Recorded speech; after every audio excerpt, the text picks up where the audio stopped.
4th and 1 for all the marbles. He takes off.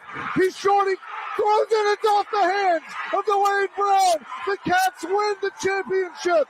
The Cats win the Arena Crown Championship with a huge stop on 4th and 1. Listen to this place.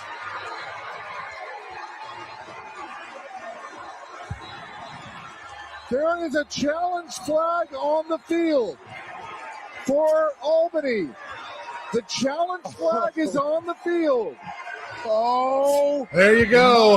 That's the craziness of Saturday. Welcome in, Chase and Big Joe, 102.5 The Game. He's Big Joe Dubin, and I am Chase McCabe, Dr. Crane, Nick Frazier on the ones and twos, and that is our call from Vice TV on Saturday, and the Nashville Kats win the Arena Crown Championship. They're the champions of Arena Football 1 for the first time, and it was an absolute honor and a pleasure to be asked to be there and to do it and to work alongside Big Joe, and it was a lot of fun.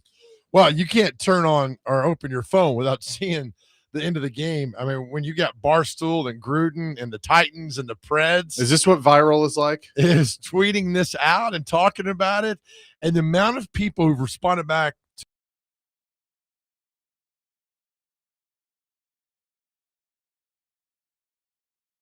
to football was around, and if this was happening, I want to be a part of this. And it's just crazy how many people have saw that video, have retweeted it, have talked about it. I mean, it was the greatest ending any professional sports league could possibly want in a championship game. Well, so I get texts and calls of like, dude, you're on Barstool. Yeah, and I'm right. like, what? Nuts. I mean, everywhere. Our friends across the street tweeted it out, and I'm like, hey, there you go. I'm telling you, I mean, this is not hyperbole. It's everywhere. I mean, I opened my phone before the show. There's the call again. Yeah. So, again, congrats to the Cats and Jeff Jarrett and Jeff Fisher and Greg Pogue and Clarksville and everybody up there. I mean, I said before the game, and it's on my reel. I said this will be an epic day. Talked about in Clarksville for a long time. I had no idea, right? I mean, I'm like drumming up, but yeah, right. This is something they're going to talk about for a long time. Yeah. Sold out, loud, national TV, radio call. I mean, I don't know how it could be any better. Yeah. And congratulations to Jake and Nick Frazier, who were on the radio call on 102.5. We'll hear Jake's in just a second with an "Oh My Goodness" by Nick Frazier, which was so sweet. Should go viral as well. Well done. Sweet. Come on now. Come on. Yeah. No virality for me. No, come on now. Come on now. You deserve yours too. You get caught up in the moment. It's pretty crazy. It was a great game. That's how it's supposed to be. Yeah. I mean, that's sports. How can you not be passionate about sports? Right. Yeah. Right. I mean, it's the true. whole last minute was, I don't think I can wrap my mind around what happened in the last minute of that game. Well, let me take you through the whole thing from my seat as the play-by-play.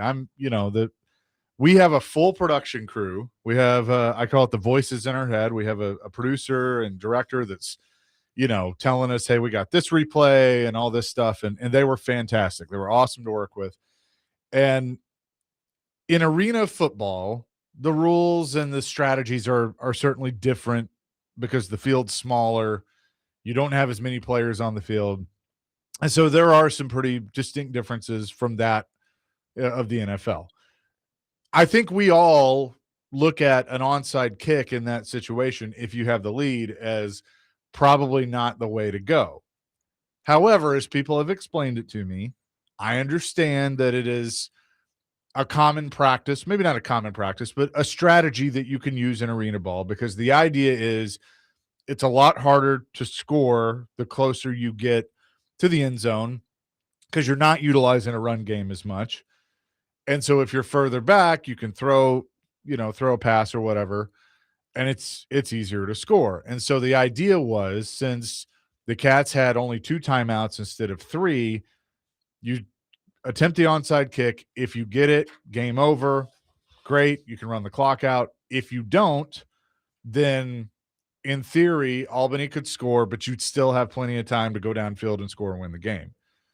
I don't necessarily buy into that strategy. But again, I'm not the coach. I'm just the guy calling the play. You certainly did not agree with the strategy. Ultimately, I'm not going to say it worked because I don't think it did. The defense made a hell of a stop. Yes. And they were able to, and you can say that it did work because the idea was you've made it harder for them to score, but whatever. Ultimately the Cats won the game and won the championship. One of the worst calls I've ever seen, any level of football. Onside, you got a kicker who makes deuces. You're up by 6. Why Sure. not attempt the deuce? You make the deuce, you're up by 8. Then you plant the seed in Albany's head of not only do we have to score, we got to score again. So there's already doubt placed in your head. You gave them the football at the 9-yard line. And the hypotheticals are like, well, you're dumb. You don't know the game. No, I know football. And I know giving a team the 9-yard line, let them score. Then you hope you can score. Right. You can't do both ways. So stop.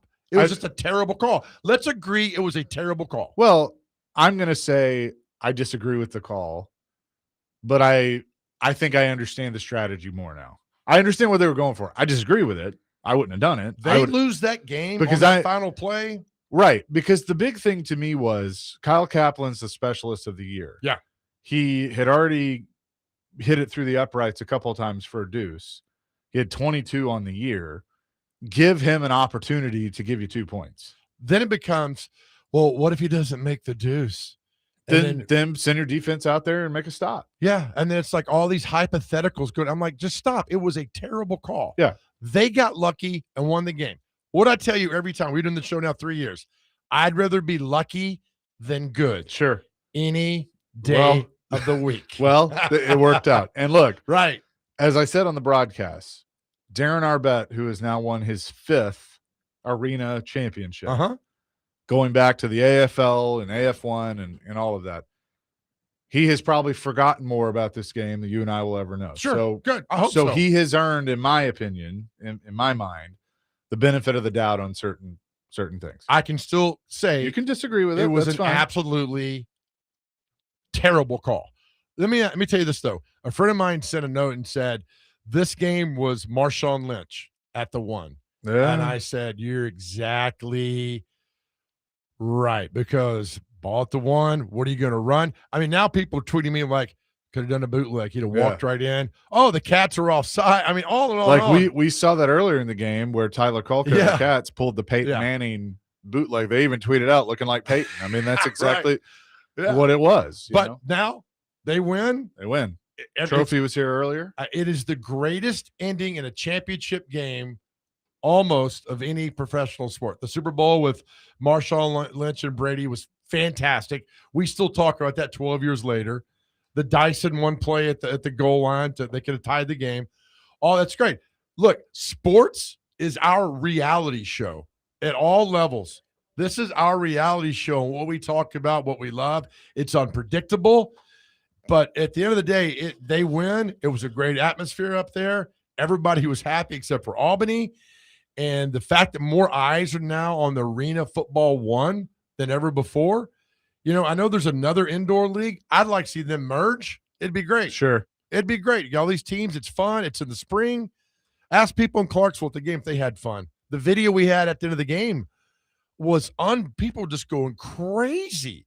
That much fun. That's what we live for. That's what we love. That's why we love sports. So in so many ways. Yeah. And it was just, I mean, the atmosphere was just absolutely crazy. Yes. You had Jeff Jarrett's going to join us at 1. You had Cool Cat elbow dropping a Albany fan through a table, which was awesome. Right. That was something. And the crowd went crazy for that. They did. Little showmanship there from the wrestler, the promoter. I like that. So yeah, it was so awesome to be a part of, and very appreciative of the Cats. Let's go to the phone, 615-737-1025. Brandon wants to weigh in on the Cats win. Brandon, what's up? Hey guys, man. Hey, I just wanted to, I hope I don't sound like too much crap. I'm on the way to Kentucky to deliver a car for Carvana. But man, I just got to say, the way that you guys host this show, and then, you know, y'all hype up the Cats. So I tuned in to watch the replay, and man, I just got to say, you guys crushed it. It was so fun and so awesome.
He lobs it. It's incomplete. No time on the clock. The Cats are Arena Football 1 champions.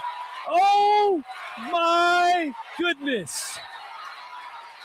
Absolute mayhem inside F&M Bank Arena. Castronova tried to leap over the pile. He didn't get there, then tried to throw it, overshot his target. It's incomplete, and the Cats are AF1 Crown Champions in 2026. There you go. That was the radio call, and was fantastic by Jake and Nick. Oh my goodness, needs to be that needs to go viral. That was well done. It's authentic. It was organic, and that's what we want. Thank you very much. No, just 3 words. I mean, that's kind of all it describes the entire game, and it's, from start to finish. I mean, you look at the deuces. There were no rouges, but the deuces are just fantastic in that product. I just think it's a mixture of so many sports inside of a small arena. It's crazy that this is not advertised on nationally broadcasted. I'm talking about like the ESPNs, the Foxes of the world. Vice has a very nice product. Well, I saw, I was at a bar Saturday night, and I'm watching ESPN. They had pillow fights. Did you see this? They had pillow fights. It's all great for like a minute. I'm like, why can you not show something else football related? And you had pillow fights. Okay, good point there, Dr. So we Greg. haven't made ESPN yet, is what I'm I have no understanding. idea. I don't know. It'll get there. I know they tweeted at him for the top 10, but I don't know if it made it. 615-737-1025. If you want to weigh in, let's see who's next. Troy. Let's go to Troy. What's up? Hey, so we were sitting down in the end zone that play happened at, and we panicked when they kicked the onside kick. We was like, no. And, man, it was amazing to see that last play, how it happened. So did you think he caught the ball when he threw it? No, I knew he didn't catch the ball when he threw it because we had a plain, clear view of it. We knew he overshot him. And when he snuck the ball, we knew he didn't get it over either because we could see right down the line. Oh. And we knew exactly there was no way that was getting overturned whatsoever. It was like, oh, gosh, thank God. Let me ask you this, Troy, how loud was it down there? Because where Chase and I was, it was really loud. I can only imagine about down there. It was so loud, you could feel the bleachers rocking. I mean, it was incredible. That was the first game we went to all year. We just had to hear about it on the radio. It was like, let's go watch the boys and see if they can win. Oh, that's great, man. Yeah, I think we're going to wind up getting season tickets for next season because that was the most fun I've had in a long time. Oh, that's perfect. That is awesome. Troy, thanks for the call, and glad you enjoyed it. Yes, sir. Thank you. Let's go to Robert, who wants to weigh in on the Cats. Robert, what's up? Not much, guys. My wife and I also were at the game, and we were in those end zone seats too. And like Big Joe, I thought we had blown it with that onside kick. And I thought Albany did the smart thing in running the ball 3 times and making us blow our 2 timeouts to set it up on the 3. It was one of the most insane I've ever seen. Well, yeah, not only that, what did you think when they did the onside kick? What was your reaction? I'm like, why? What are you doing? Right. Oh, yeah. Your view, meaning the like previous caller, I mean, you saw everything unfold. We were dead center of those zone seats. We were right in front of it or back. Yeah, we saw everything. It was, we knew that he did not sneak it over. I didn't see him falling back. I saw him throw the ball in the end zone, and we knew it was over. But just insane. Yeah, yes, we got lucky, but we'll take it. There you go, buddy. Thank you. In fact, it's close to me. It's close to that, to the Music City Miracle, which I also witnessed in person. Get this, on January the 8th of 2000. And then on the 8th of August, you saw a championship, buddy. You got it. It was awesome. Awesome. Thank you, Robert. Appreciate the call. Yes.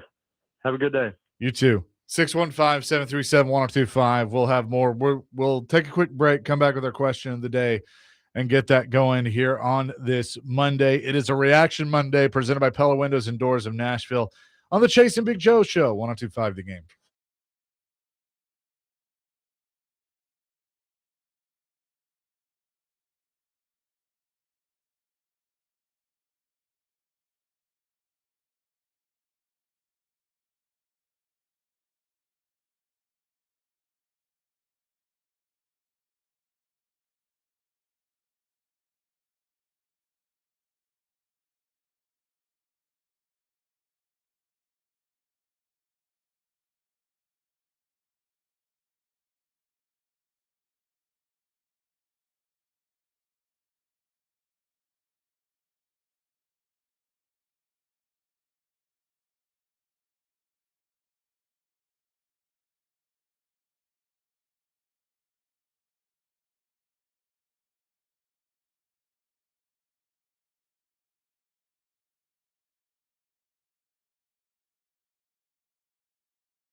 Chasing Big Joe 102.5 The Game, broadcasting from the Busy Bee Plumbing, Heating, and Air Conditioning Game Nashville studios, home of the $99 yearly Beehive membership, where the buzz is always about great service.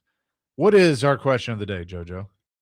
All right, so talking about great endings, we want to know, like, what's the greatest sports ending / TV / movie ending of all time?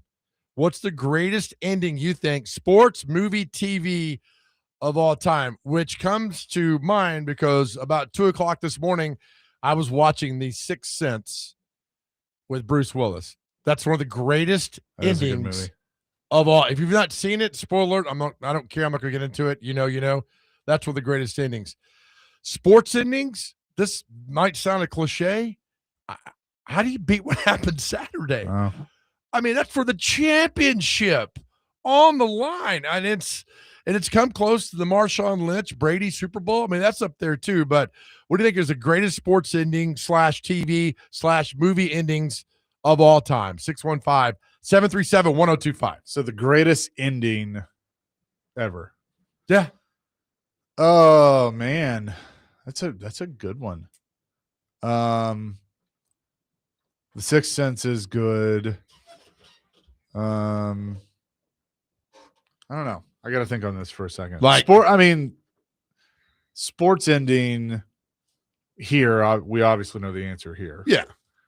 But that's retired to the rafters. Yeah. Think other than the Music City Miracle. Yeah, I'm trying to think of a good Preds one.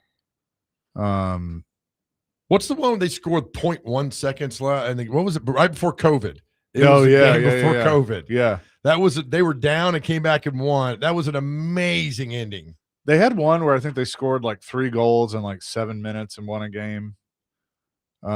Way back when Barry was coaching. With that Mike Fisher double overtime? Yeah, that one. That's Okay. it. Yeah, thank you. At 5 in the morning? Yeah. The triple overtime. What was that, 1:30? It was about 1:30, yeah. Okay. So the triple OT, Mike Fisher, that is certainly up there. Okay, movie or TV show. The Usual Suspects had a great ending. You know what? Like for a TV show, I thought it was just kind of perfect to the series was the ending of Cheers. Yeah, that was not bad. Like Norm walks back in and they kind of have a moment, and then Sam just kind of like turns the lights out and walks out. Yeah. So it's just kind of like that fit the show. Yeah. But one ending that infuriated people, Seinfeld, The Sopranos. or The Sopranos, Infuriated people because that car pulls up, that Journey song's playing, and then it's over. And it's like, what happened? Yeah, like what happened? What about you, Dr. Crane? Meadow runs in, and you're just thinking something bad happened, and then it cuts to a black screen with Tony Soprano on the screen. You're right. Yep. Yeah. It's open to interpretation. For me, for the movie portion of it, I would go Rudy. Just it's that underdog story. You're working hard to get that scholarship to go to the school you've always wanted to go to, and then you end up walking on and getting your chance at the greatest ending to a movie for that. Like, yes. Okay. The greatest ending in sports. I mean, college football's on the horizon. Why not say Chris Davis in the Iron Bowl? Pretty good. The kick six. Yeah. Pretty good. Smart too, because that was that 2013. It was 2013, wasn't it? Yeah. Crazy. Well, in honor of some news today, maybe for Tennessee fans, the Dobb nail boot. Yeah. What news today? Josh Dobbs has announced his retirement. Oh, did he? From the NFL. Okay. But like that play against Georgia, the Hail Mary to Juwan Jennings, I will forever hear Uncle Vern in my head going, Juwan Jennings. All right. Can I tell you a quick fun story? We know several Tennessee football coaches that were in the booth at Athens that day, and the Georgia fans before that play were just pounding on the glass. Oh, yeah. Pounding on the glass. The play happens, and a coach we know well starts pounding on the glass back, and they tell me like the Georgia fans were like stunned, like paralyzed. And the Tennessee coaches went running down to the press box in the hallway just screaming, but that's a great one.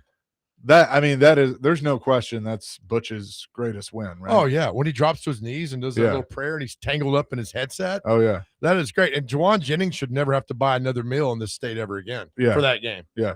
Well, and neither should Josh Dobbs. True. That was like right at the 50, right? Yeah, right. So I'll tell you where I was during that. It was right before a Preds game. I don't even remember who the Preds were playing. I'm in the media room. Preseason game. It was a preseason game, yeah.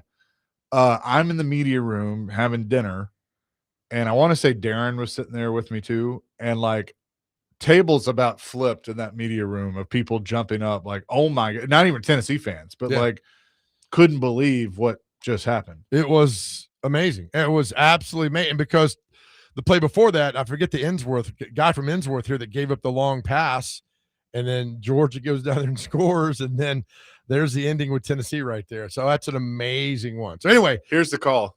He has the call ready.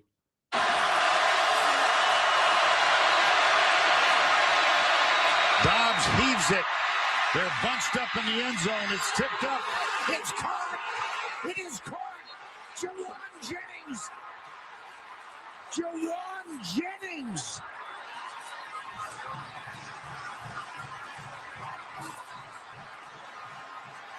Okay, sorry, Uncle Vern.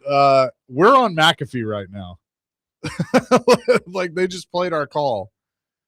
My goodness. Oh, this is amazing. I was wondering if he was going to have it today. Just look at the celebration. Yeah, they're all watching and commenting on it and reacting to it. They're loving it. They're absolutely. Look, man. You know what? The greatest thing ever for Arena Football 1 right here. I agree. Can we get some chicken tenders to celebrate? I think chicken tenders would be really appropriate for us to celebrate. McAfee commented on the commentary, so let me grab that. Oh, okay. Is it good? Okay, we need to hear it. You better hope it's good.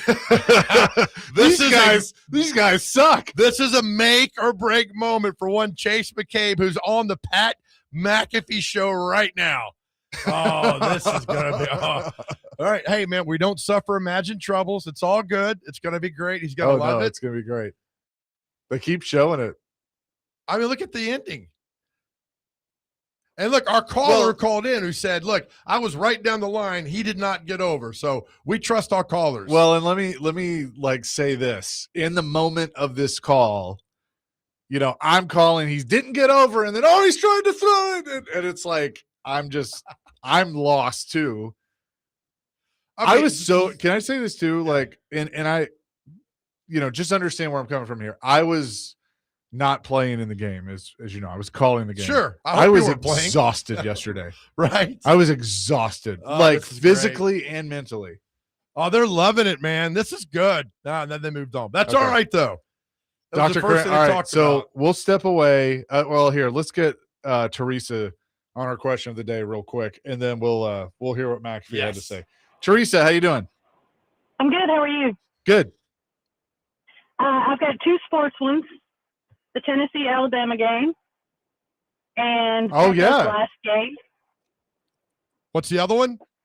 Pekka's last home game. Oh, that's a great one. That is a great one. So you're talking about the Tennessee-Bama game in 22, right? Up in Knoxville? Yes. Yeah. Yes. And then the best show ending would be MASH. That's a good one, too. That's number one, Teresa. Look, thank you. You got it for us. Yeah, MASH. Thank you. Bye. Thank you, Teresa. Appreciate the call. Thank you.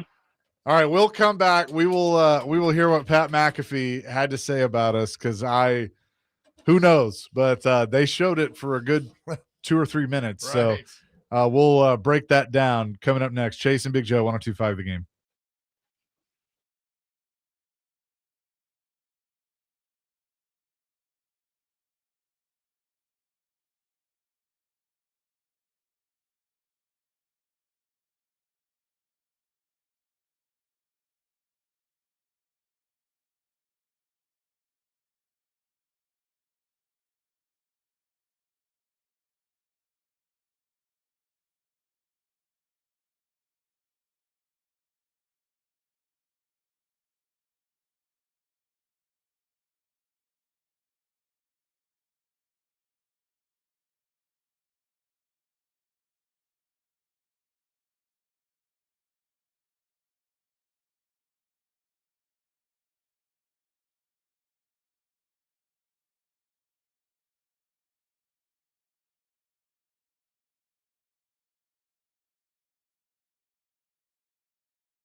4th and 1 for all the marbles. He takes off. He's shorting. Throws it. It's off the hands of the Wade Brown. The Cats win the championship. The Cats win the Arena Crown Championship with a huge stop. Do you believe in miracles? No kidding. Yes! I mean, you put Nance on the call, baby. Al Michaels on the call. What a phenomenal job there by the home commentary squad of the Nashville Kats, who take home the title with a goal line. I didn't know Bone was number 69 on Nashville's team. On Albany's team. They got to get that call right. Yeah, I mean, I think get in. He has to be. I don't know if he did. He's 2 yards out, guys. He's 2 yards out. There's no way. No, look at where the stick is. The stick is literally Is that on the Pavia? goal Is that line up Pavia? there. Wake up, ref. Yeah, I mean, these refs don't want to make the goal. Look at him. He's trying to peek his head over there, wanting left Got to make instead of that right. catch. You got to sell it like you got in then instead of saying, and throw it. Yeah, You can't do. He lost him the game. Okay, What's a packed house, though? Yeah. Right. Oh man, that was Pat McAfee. We've made it, Joe. Man, when he said they got to get that call right, I'm like, but what's crazy? I mean, my phone, I'm sure yours is, but I just, all these messages are like, we just called the game. I mean, it's your call. I'm just riding alongside with you there, man. Again, if you in a sports league, it's the greatest ending you could ever want in a championship game, ever want. And they had it on Saturday in Clarksville. Crazy, man. Did he call me Al Michaels and Nance and Basically so. He was like, put Al Michaels, Jim Nance on the call, but the home broadcast did a really good job. Oh man. What a day. What a day. Right? At the end of the first quarter, the Cats were winning 23-2. And I'm thinking, man, this is good for the Cats. They're going to win. But like that game always comes back. And that fourth quarter was insanity. Oh, it was, I mean, the whole second half, like, because you could say the second, third quarters belonged to Albany. Yeah. And then the fourth quarter was very back and forth. Like, I think at one point I called it the shootout at the OK Corral, because I mean that's exactly what it was. It was just a back and forth. But what we say in the open, this game will come down to the final possession. It sure we had did. no idea, right? That's what you want these games to come down to, the final shot, a penalty kick, a penalty shot in hockey, whatever you got, man. You want the ending to be memorable, and that was. But it's all over the place. And look, I know we're waxing poetically about this today, but I mean, when the most popular show on TV is talking about the Cats win and Chase's call, I mean, I am. That was on ESPN. Yeah. Here's their commentary one more time. With a huge stop. Do you believe in miracles? No kidding. Yes! I mean, you put Nance on the call, baby. Al Michaels on the call. What a phenomenal job there by the home commentary squad of the Nashville Kats, who take home the title. Come on, man. This is nowhere in your bingo card of your entire life that Pat McAfee would be doing this and talking about this. Nowhere. Nance, Michaels, and McCabe. Right? I can't believe it. Oh, it's the M&N gang, man. I'm waiting for them to. They're about to tweet it, and I'm waiting to see that. Oh man. Yeah, again. By the way, this is a great segment. They do things happen around the sports world. So they have us, and then have you seen the video of the soccer player jumping over the wall and he jumps into a tunnel? No. There's like a random tunnel on the field right outside the wall, and he's got momentum, and so he has to leap over the wall, and he falls in this giant hole. Oh my gosh. Well, now we're a little bit bigger than Tim Hasselbeck now. So Tim better watch out tomorrow at 1:00. We're just a tad bit bigger than him now. No, that's so great, man. It's humbling. I know Ricky said the big humble is gone. That was my nickname he gave to me, but I'm still humble. I mean, look, I'm just blessed. I thank God every day that we get to do this. Amen, brother. And it's a thing, we just, when Barstool tweeted it out, you're like, all right, because we're in the middle of everything, of the bubble. I don't know what's happening outside that. And then it kind of took off and fun. And that's where it goes, man. It's what football, man. We're right. It's all here. right? Tomorrow, MTSU's having their media day. Titans have the first preseason game Thursday night. We're rolling. By the way, there's football every weekend until late February. Yeah. Thursday night, got the Titans game, which is going to be fun to watch out there in San Francisco or Santa Clara. Santa Clara, 8 o'clock Thursday night on Channel 2, I think it is. That is correct. Because National's not picking up. Did you like doing the sideline for that? Yeah. Only problem was you had to fill the entire halftime show. So I'd have to cut 2 stories and then interview. I told you when Jeff Fisher berated me, the game was on national TV, berated me because the Titans had played the Falcons in 2008 and their new coach, was it Mike White or I forget his name. And Fisher had said in a production meeting, they're going to try to fight us. And they fought, and like 8 Titans players got kicked out of the game. And I got Fisher at halftime, and I said, hey, it's kind of what you expect. He's like, hell yeah, it is, and just went. And then when he came out of the tunnel for the second half, he apologized. He's like, I'm so sorry. I'm just so mad right now at what the Falcons are doing. He said, hey, Joe, sorry about that. Oh, he was mad. And I ran him 2 years later. He's like, hey, guys, great win up here in Clarksville. Had a good time. I can't. I screamed so much on Saturday, I can't talk anymore. I know. I was the same way. Like Saturday night, I get home and everything, and Aaron's like telling me about it, and I'm like trying to do that, but I'm like, it kind of hurts to talk. It happens. Another fun thing about doing the preseason games we did in Buffalo, and I had a really nice tie on, and I'm in front of behind the Buffalo bench and doing an interview. And a fan says, hey, man, nice tie. I was like, oh, my dumbass turns around and says, thank you. And they're like, you're so ugly and fat. And I just went off on me. I just started laughing. I'm like, well, half of it's true. And just walked to the Titans side. And it was like, I'm done with all that. And then they got a pretty girl to replace me, which happens. I love you. Well, I gave it up to Dawn Davenport. Yeah, I'll default to Dawn. We love Dawn. Every day of the week, I'll let Dawn take over, and she does a fantastic job on ESPN. Does. Yeah, she absolutely does. All right, well, I need a second to come down from this cloud that I'm on, and Jeff Jarrett going to join us at 1 o'clock today. We'll get back to the question of the day and Titans practice, and we were just on Pat McAfee, so there was that. One more coming next. Chasing Big Joe, 102.5 The Game.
Chasing Big Joe, 102.5 The Game here on this Monday.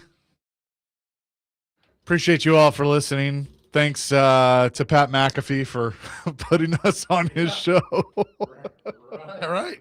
All the credit. And to man. put me in the same sentence as Al Michaels and Jim Nantz. Like, come on. Nashville's own Jim Nantz. Jim, if you're listening, call in. All right. I'll give you some pointers. Jim's like, who the hell is this?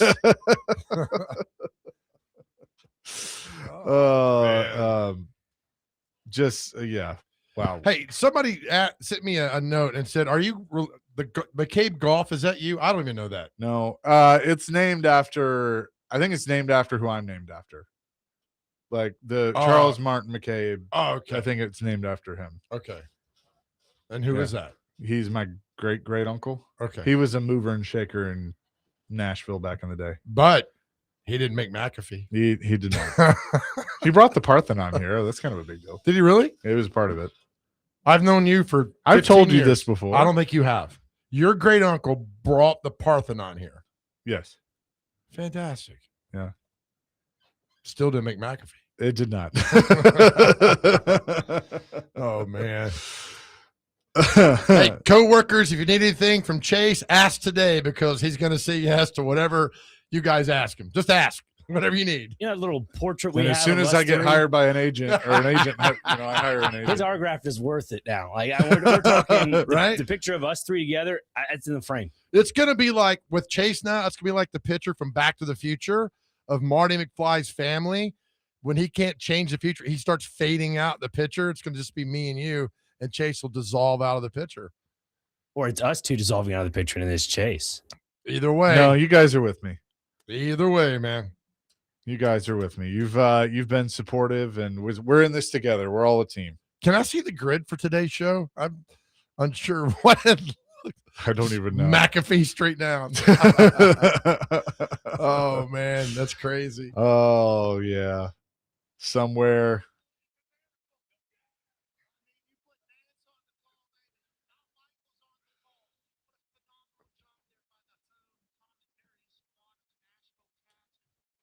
Does he normally sound like that? Yeah, that's how he talks. Because we don't get to watch, obviously, because he sounds like a Valley girl. Oh my God! Did you hear Chase on the call? Hey, let's not make fun of him too much. All right?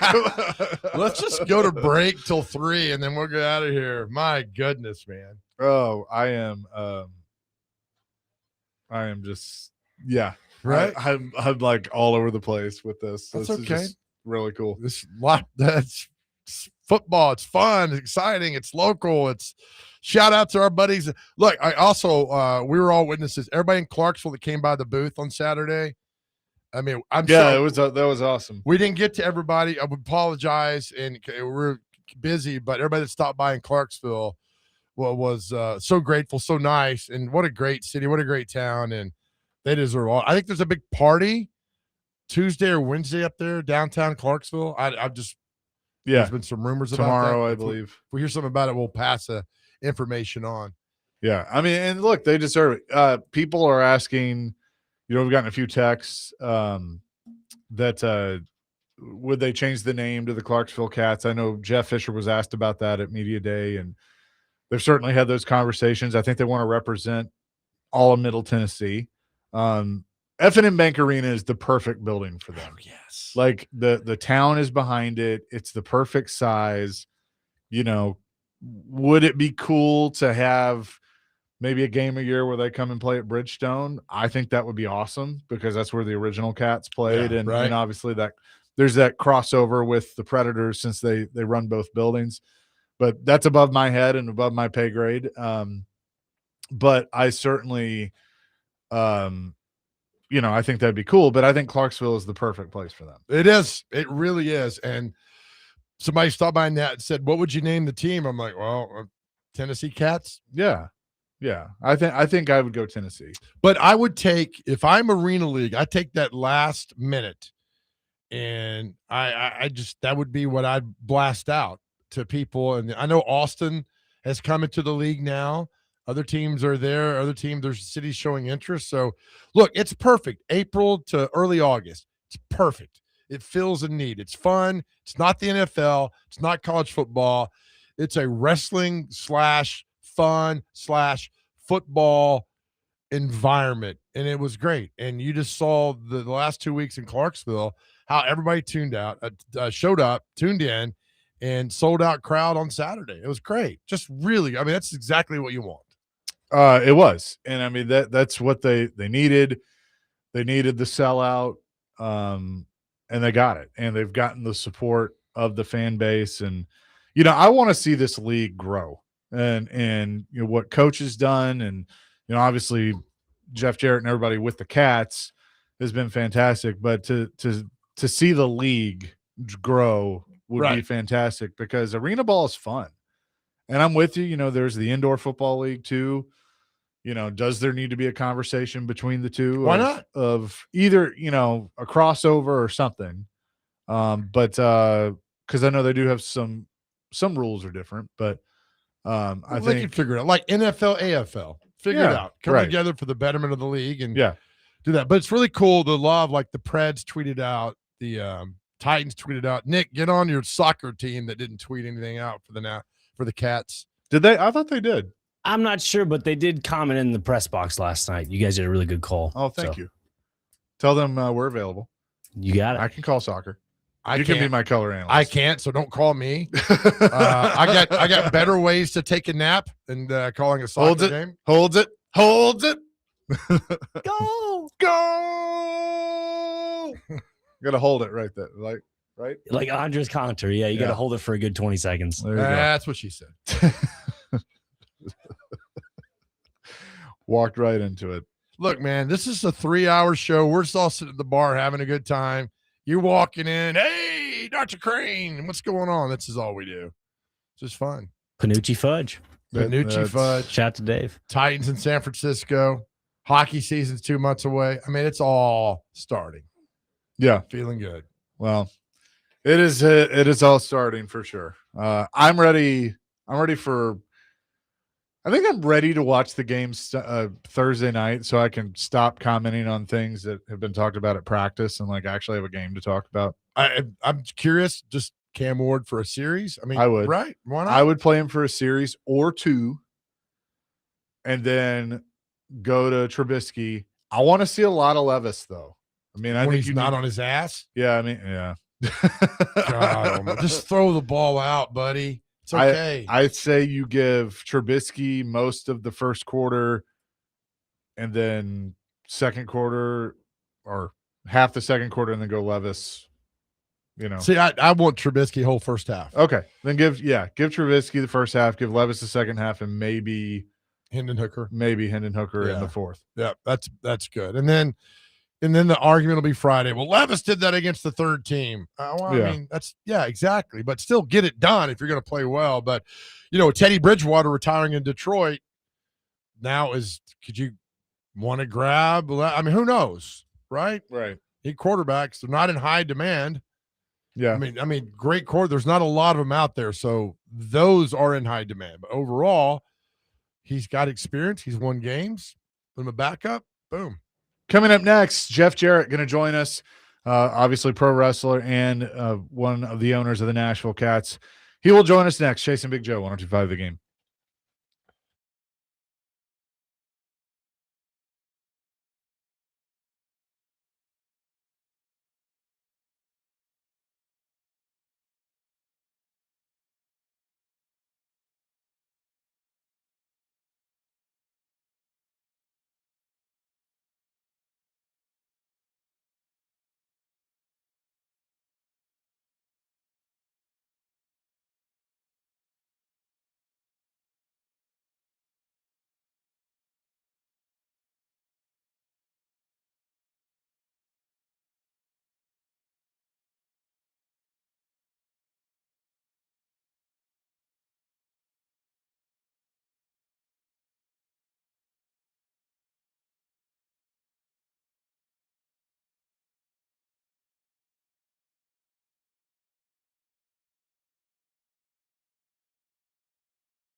All right, welcome back to the Chase and Big Joe show right here on 102.5 The Game. What a fun show so far.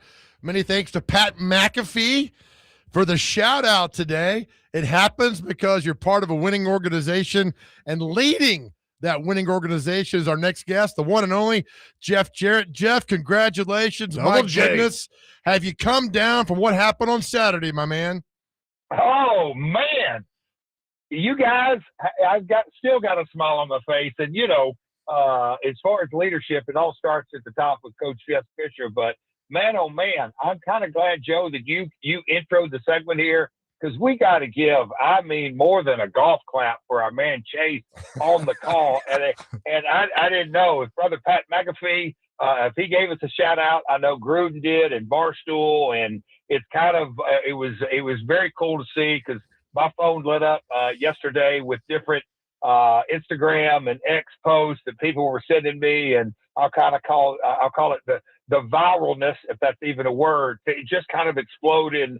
And Chase, I could probably recite your call verbatim because I've heard it so many times now. But man, congrats to both of you guys. And right now, our man, the Pokester, is making the tour with sponsors and local businesses, not just in Clarksville, but in Nashville as well, with the trophy, with the Crown Trophy. And so the celebration continues, and it will go all the way till tomorrow to our open to the public event up there at the Clarksville Commons area at 5:30. So going to be a lot of fun, food trucks and all party favors, if you will. And man, oh man, it's a lot of fun to be winning. Makes life fun, doesn't it? Yes, it sure does. And look, thank you for your words. And it's all those years of listening to Tony Schiavone and Jim Ross. So I just threw a little wrestling into it in there on the call. But I know that you talk about coming down from the high and everything. I mean, it has to be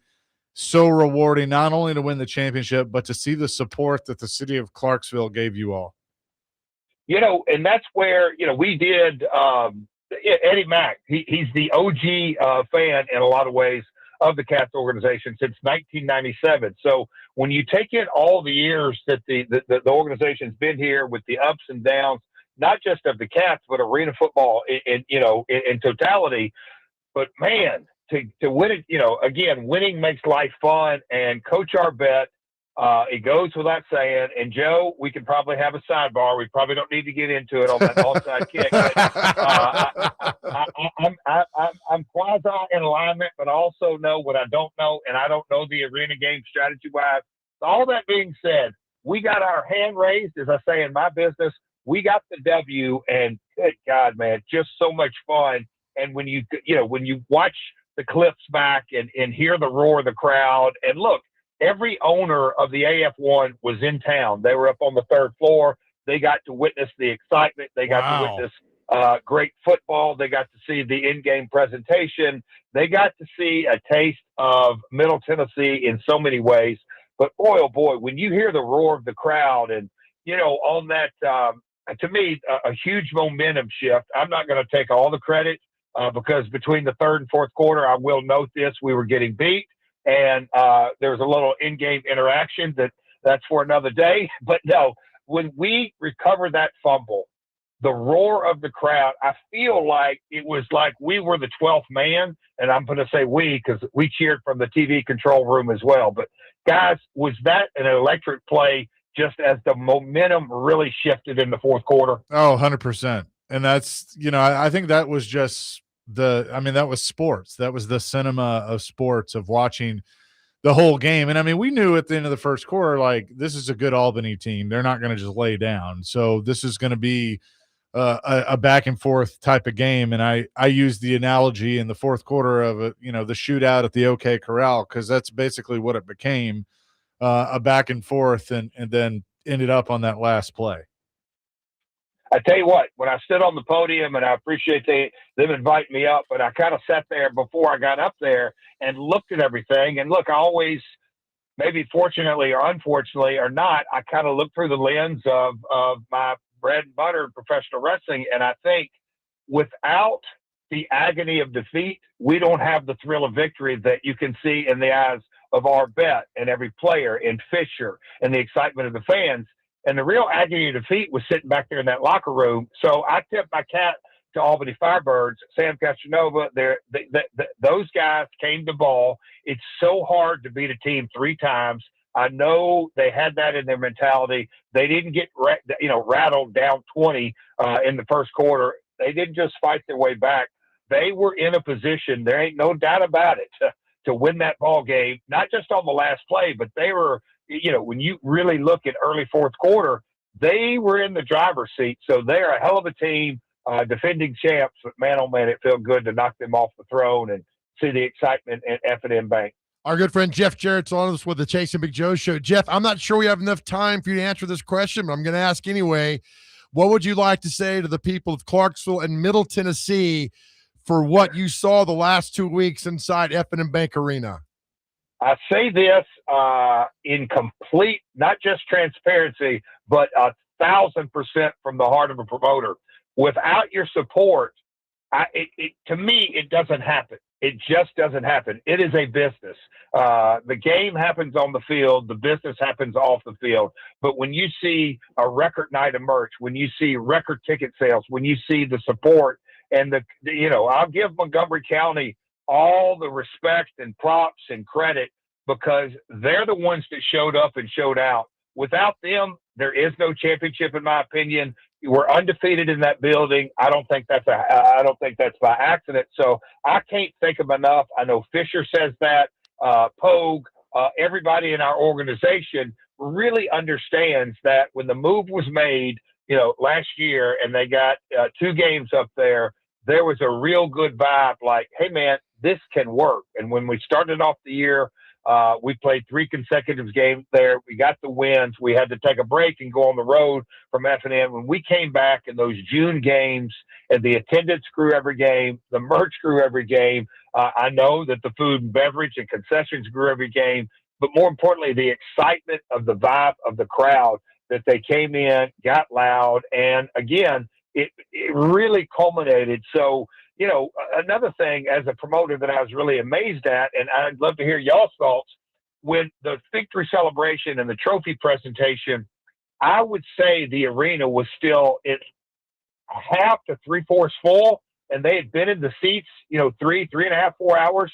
Them staying and being a part of all of those pomp and circumstances, to me, I think the people that, our season ticket holders, which are so valuable, they really felt like they won the trophy as well, and that's what it's about. Oh, absolutely. And you could tell, Jeff, when that last play happened, it ended, and the crowd knew that Nashville and the Cats had won the Arena Crown. The level hit another decibel, and you just felt it, and it was fun. And then you go home Saturday night, and you see the replay everywhere. And then Pat McAfee's talking about it today. This is the greatest ending arena football could have ever possibly wanted. Duddy. And look, the Titans NFL organization, the Preds NHA organization, them giving us shout outs, Gruden, McAfee. It kind of shows you right now, not just the DNA of the Cats, but the true potential of the league. And I know that it super excites me that, we've got new ownership coming on from Austin, Texas. So a brand new franchise is launching out there. I know the league is talking to a couple of different cities about the expansion there. So it kind of feels a resurgence and a renaissance of the game. But, I've got a very good buddy, his first time to see a game was Saturday, and he was blown away by the net and the excitement and the amount of scoring and the speed. And really, man, there were some badass hits. You guys, yes. There was some serious head knocking going on, and the fans could feel every blow. Jeff, when do we expect to see Cool Cat in AEW? Because that elbow drop was pretty good. Buddy, there is a real cool Cat story. The man behind the mask, you can tell by the DX chop that wasn't the first time Cool Cat had been around a professional wrestling scene. So it's pretty cool. Man, oh man, I've gotten some feedback. I know there were some fans on the front row that almost didn't want me or let me kick that Albany fan's ass, but that's a lot of fun. It was great because, like, when we saw it happen, I'm like, "Oh yes, we had to throw in a little promoter here," because I thought it was awesome.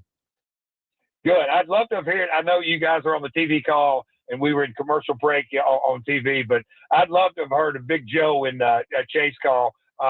We got the boys, Jake, and they called it, but man, oh man, it'd been fun to call that real time, wouldn't it have been? You probably would have heard a, "By God, he broke him in half." There probably been some of that. The other league owners, I don't know if they were shocked, entertained. I don't know quite how they took it, but man, oh man, it certainly kind of added to the excitement. But as you guys know, that's kind of in my DNA. But we'll keep it focused here on Malik Honeycutt, the MVP of the game, Tyler Colcutt. Man, what a game he had. I could go on and on and on, man. And at the end of the day, I think it was early in the third quarter, our defense made another stop. And I leaned over to the guy in the production room and I said, our defense showed up today and they absolutely had to. They are playing a hell of a game. And that goal line stand blows me away, man. What a play. Oh, for sure. Hey, real quick, what is tomorrow? Is it put in stone what's going on tomorrow to celebrate the team? Yes, and they call it the Clarksville Commons area. It's literally right across the street from F&N Bank Arena. At 5:30 is when it all gets started. There's going to be a trophy. We'll call it a presentation. I'm going to be there. Fisher's going to be there. Mayor Wes Golden's going to be there. But from 5:30 to 7:30, the trophy's going to arrive in style. It's kind of a surprise. Everybody will get to see that. But it's really just a big, instead of a parade, we're calling it a victory celebration, 5:30 to 7:30, Clarksville Commons area, literally across the street from F&N Bank Arena. Food trucks, beer trucks, party favors, a huge celebration. So all the Cats fans, even if you weren't at the game, everyone, I'd love for them to come out, give some high fives. And man, oh man, there's going to be players, Coach Arbette, people are going to be there representing, because it really is a complete celebration of the entire season. Well, it is so well deserved. Jeff, we've had a blast with it this year, and it's been awesome having you involved as well. And I look forward to bigger and better things as this thing continues to grow. But thanks so much. Amen. And hey, Joe. Yes, sir. If you don't mind, just give Chase my PayPal, because the residuals that my brother Chase is going to make off this call, right. and we'll be his co-agents. Chase, just remember us when you go big time, please, sir. I will for sure. No worries. No worries at all. Thank you, Double J. Thanks, guys. Y'all have a great afternoon. You too. Double J, Jeff Jarrett joining us on the program. The Nashville Kats win the Arena Crown Championship. And again, just honored and humbled and blessed to have the opportunity. I mean, because that's what it is. It's certainly cool to see, to hear your call go viral and yeah, right. all that. But I had to explain to my mother what viral meant. So you're like, no, I don't need a penicillin shot, Mom. In the midst of that call, she's asking where the laptop charger is, which is just crazy to think about. Yeah, what was that again? Say that again. This is great. Oh, she's gonna get mad. That's at me okay. To tell her this. So we're in the middle of this game and everything, and she texts me, "Do you know where my laptop charger?" And of course, I replied, because it's my mother. Yeah, I didn't know where it was. Mom. Oh, man. Which gives back into our question of the day. The greatest sports ending, TV, or movie ending of all time, in your opinion. 615-737-1025. Which is one do you think is the greatest ending? All those. We'll get back to that coming up next. 615-737-1025 is our phone and text line, driven by Wilson Kenny. Hyundai.com. Be sure to subscribe to our YouTube channel at 1025 The Game for live shows and exclusive content.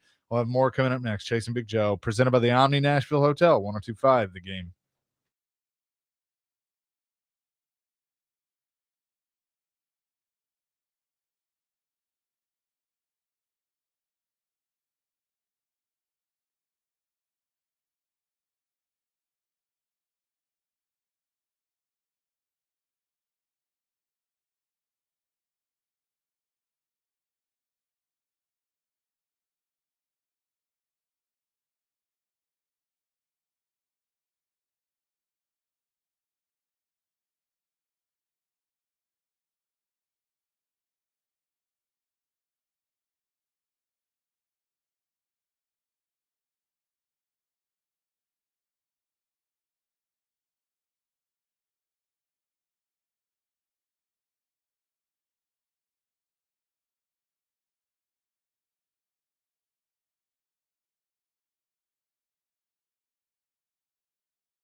Well done, Dr. Crane. Oh, man. That was fun. It's not often that I can say that's Chase McCabe on the Vice TV call and give myself credit. That's right. That's Also, Big Joe Dubin. Also, our long national nightmare is over because our good friend of the show, Jim Wyatt Chase, has tweeted out the britches. The britches report. What do we got? The Titans will be decked out in white jerseys, light blue britches, and white socks in Thursday night's preseason opener at the 49ers. It's already got like 600 likes, a couple hundred retweets. I mean, it's one of the best things ever. So I love the picture of Cam Ward, but I really like the helmet, the jersey. I love them. So I got the new Madden came out, and I was looking at the uniforms and stuff. Like it just looks so good. You're talking about Titans. Yeah. Okay, The Titan just looks so good with the blue top, the blue pants. You can do the all blue look, which looks really cool. I do think they're gonna, and I think we're gonna get this, but like, give me some navy pants too to go with the blue top. I think that'd look cool. I thought you were going to show me the picture of the Pepsi can. That's what you were going to me about. That's the Bills jersey. Is that their rivalry, or is that just a third? It's their city jersey, whatever they're trying the to rivalry. Yeah. So terrible. The Titans are getting one of those too, but supposedly the Titans one is going to be the navy. It's going to say Music City in light blue and be all navy, that's fine. How many people would be infuriated? The Titans came out for one jersey, all orange. Oh God, yeah, no. Well, here's the thing: but if you're going to do Nashville, then shouldn't you be gold? Sure, right? That ain't happening. Not at all. None of that's happening. I know we were busy, but the Hall of Fame induction ceremony was Saturday, and really cool. I got to see. I saw Larry Fitzgerald. Yes, that's the first Great. one that I saw. And by the way, kudos to them for having Berman do it, because Chris Berman's like the perfect guy. Sure. I think for that. All the way, really man. cool. All the way. And it's great, man, because how humble Larry Fitzgerald is. Yeah. And had his son introduced. It was just, they do a great Vinatieri job. with was all good that. too. Very good. And that was a good speech. I think did Breeze end it, and he was good. And then it wasn't bad. The whole thing wasn't bad. Well, and to have his coach, Sean Payton, induct him like that. That was perfect. I think he I think from what I read, he really wanted Steve Gleason, but obviously, and that's hard for him to do in his condition. But I thought that was, because they were on NFL Network that morning, they were just kind of like showing a bunch of lead up, and they did this interview with Breeze talking about that Monday night game and being the first one back at the Dome, and he had just gotten there and all that stuff, and it was just like that was so cool. I think I told you when Algie Crumpler played for the Titans was on that Falcons team. I said, "Hey, take me back to that night." He's like, "We knew on the bus going to the Superdome we had lost." Yeah, and I was like, "What?" He's like, "We knew on the bus that city was on another level. We knew we were going to lose, and they did." And it was a crazy, crazy night for all that. But I was looking when Breeze did that. Is Sean Payton the most disliked coach in the NFL? Nobody seems to like him. Well, I mean, I think Belichick probably was before that, but currently. But see, like, here's the thing. And maybe it was that year of TV he did, because I thought he did a nice job with it. But it's like, I've never disliked Sean Payton. I actually like Sean Payton. I don't. I guess it's from the Bounty Gate, and which really, I mean, that was more on Greg Williams. All right, let's do a fun game here. Name the Bills coach. That is Joe Brady. Dolphins. That is, no, I don't even remember who they hired now. Oh wait, the guy from Cleveland. Nope. No, I don't. Oh, Hafley. Jeff Hafley. There you go. Patriots. Vrabel. Jets. Aaron Glenn. Ravens. He used to pitch for the Braves. A guy with the same name. I forget it. Is it Jesse Minter? Jesse Minter, yeah. Bengals. I almost said Jay Gruden. That would be Zach Taylor. Zach Taylor. The Browns. That is the guy. He was the Georgia offensive coordinator for forever. Good job. I forget his name. Todd Monken. Todd Monken, yeah. Steelers. That would be McCarthy. Texans. So bad at this. Texans is former player. Played football at Alabama. Played football at Alabama. And I'm blanking on his take the R out. D'Amico Ryans. That boy. Yeah. Colts. Colts. Is this the Who Wants to Be a Millionaire? What is this? No, it's just free one. Yeah, get it. I like it. Colts. The Colts. Is it alliteration still there? I think so. Yeah, I think so too. It's he was with the Eagles. I can see all these guys' faces. Shane Steichen. Attaboy. Jags. That is Cohen. Yep. Titans. That is Robert Saleh. Broncos. That is Sean Payton. Chiefs. Andy Reid. Raiders. The Raiders. They are the best guy ever from the best family. That is now you screwed me up. That sounded like Brian Kelly. Kubiak. Attaboy. Kubiak. Chargers. The other Harbaugh. Yep. John or Jim. Jim. All right. Cowboys. That is Shanahan or not Shanahan. Schottenheimer. Attaboy. Giants. Harbaugh. Yep. Eagles. Sirianni. Attaboy. Commanders. Dan Quinn. Bears.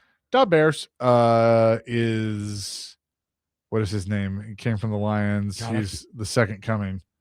Oh, I don't know it either. I forgot. Starts with a B. Ben Johnson. Ben Johnson? Yeah. I forgot. The Lions. Dan Campbell. Packers. He was here for a year. Matt LaFleur. Attaboy. Vikings. O'Connell. Yeah, Kevin O'Connell. Atlanta Falcons. They just Stefanski. Attaboy. The Panthers. Dave Canales. The New Orleans Saints. I was a quarterback. This music is cracking me up, man. From Boise State. I know. He was with the Cowboys as the offensive coordinator. It's left-handed. First letter. I don't remember, and I'm a Saints fan. You serious? Yeah. Kellen Moore. Yeah, God. that's it. This is tough on this side, pal. The Buccaneers. Buccaneers is Todd Bowles. Arizona Cardinals. Mike LaFleur. Los Angeles Rams. Obviously McVay. 49ers. Shanahan. And the Seahawks. Alliteration. Mike McDonald. Michael McDonald. Yeah. There you did well, man. You got about 30 I feel like 32. I freeze up when I'm on the spot like that. But. All right, now let's do NBA coaches. Oh God. God, I don't think I could name one. Oh, man. I don't even know if I could do all the NHL So all those coaches. coaches you just named off, the kind of the what I was going at, who's unlikable? I mean, you can't dislike Dan. You know Campbell. who okay. This is a great topic to ask our listeners. Yeah. And you can factor everything that has happened in. But to me, the most unlikable coach in the NFL right now might be Mike Vrabel. Oh, I didn't even think about that. Yeah. Because he's an ass in general. Language. I mean, he is. Right. And we liked that at times, but then we disliked that at times. Obviously, he's got the stuff with Rossini. What happened there? But Yeah, I was off all summer. They got some pictures. And then he has the audacity to walk into the first, which was actually, I'll give him a little credit here, walks in with a puppy. It's like, hate me less because I have a cute puppy. Right. They were doing some adoption. You know what's funny? Is that not? Right. It is. When I think of all the Vrabel Rossini stuff was Dr. Crane that one day he got bamboozled with the Bussin' the Boys picture of They photoshopped all AI them. is so believable. They photoshopped them in the pool with Rossini and Vrabel. Oh yeah. It was like, it's like, no, they had people there. It was Taylor and Will. They were hanging out. And I said, let me see that picture. And You're I'm like CBS News or CNN or whatever it was I with was the crying. picture of Kyle Shanahan. Oh, I was crying about that. I was like, buddy, come on. He's like, yeah, I'm sorry. I was like, that's okay. I apologize. Even though I wear glasses, like AI is so deceivable, man. It I mean, really is. It's bad. Well, you know, which is good because it requires all of us to It's take worked well for you lately. a second and third look at pictures, like confirming things. Usually it's like, just go with it. Now you have to go back to that journalistic integrity. Like, all right, is this real or is it not real? If it's not real, I'm not putting it out there. So there's good and bads with it. And so, Reverse engine search. What's that? Reverse engine search. Okay. Talk about for the videos and pictures. Well done, buddy. 615-737-1025. Who is the most hated coach in the National Football League right now? 615-737-1025. It's Chasing Big Joe, 1025 The Game.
Chasing Big Joe, 102.5 The Game here on this Monday.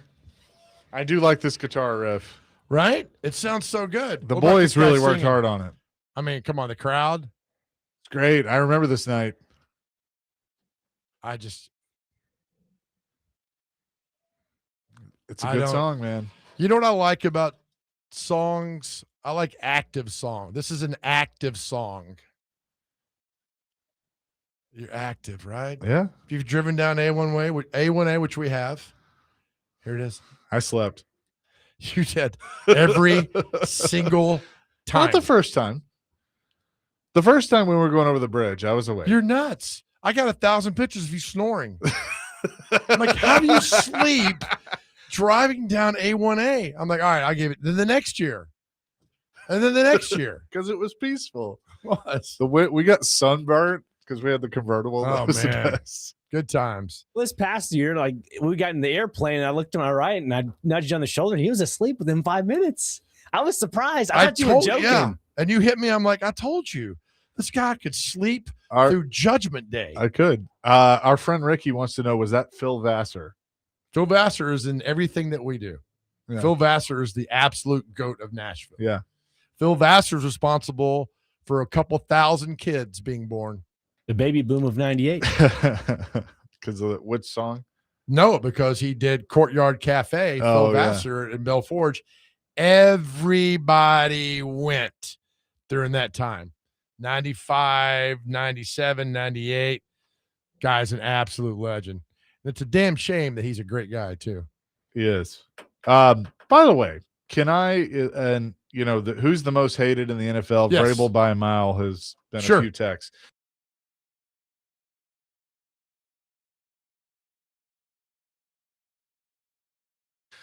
And they are getting a ton of criticism because fans, I guess, got to go and look at their seats. And there are a ton of seats that have obstructed views. This is a $2.1 billion stadium How obstructed? in 2026. And you haven't figured out to make sure you can see from every seat. I'm trying to wrap my mind around how. They have like on like if you're in the upper deck and there's a staircase, like you can't see over a railing or something. Like it's the so I see this and I go, oh, I guarantee you there's somebody making a phone call over at the Titans, like, for the love of all things holy, please make sure you can see from every seat. Oh, yeah. I would think that would be, I think, elevated up. I don't know how that would happen. Yeah. My voice. So here you go. He look at your phone. Nick just sent us the pictures. Like there's one. Here, I'm showing you. There's one, which isn't awful. And then this, like you can't really see down the far end zone. This is the best one.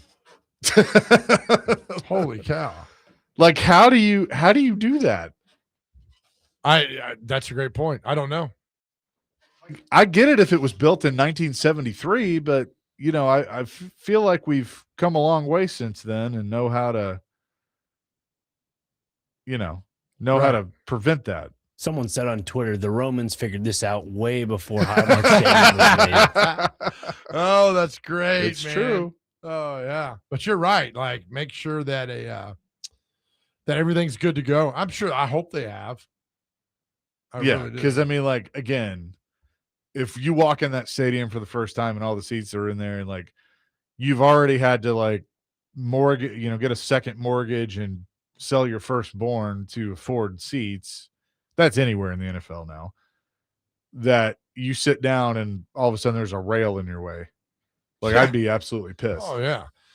Some of those things now, like at the Ryman, there's obstructed view, but they'll tell you in your ticket, like there's obstructed view, but I would be mad paying all that money.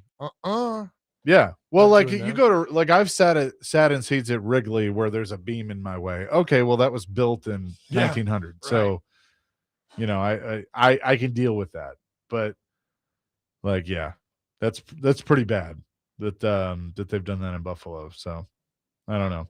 I know Connor and Parker were out there Friday night. It sounds like they had a good crowd at Nissan Stadium for the scrimmage, and that Cam Ward and Tate really showed out in that one, which is, again, we've talked about. Let's not get too high, not get too low. But I did hear, I think it was Jake and them talking about it this morning, that I thought was a really good point. You do kind of want the first round pick from 2 years ago and your fourth round pick this year to make a little noise in training camp in a good way. And if they're doing that now, you're setting yourself up for for disappointment if they don't perform. But so who are we talking about? Cam and Carnell Tate. Oh, okay. The connections there, and like Carnell's making these one-handed grabs, and Cam's putting it right to him and all that stuff. I think we'll see very little of Io Manor. I think we'll see zero of DK as receivers this year. I think we'll see Tate, Wan'Dale Robinson. I really think Ridley's going to make. You'll see Ridley. I think you'll see a little of Io Manor, because what's Ridley's legacy right now? Gambling and scared to catch a ball. Yeah, gambling and scared. So if I had an opportunity to change my legacy by 1 year, I'm doing that. So the depth chart.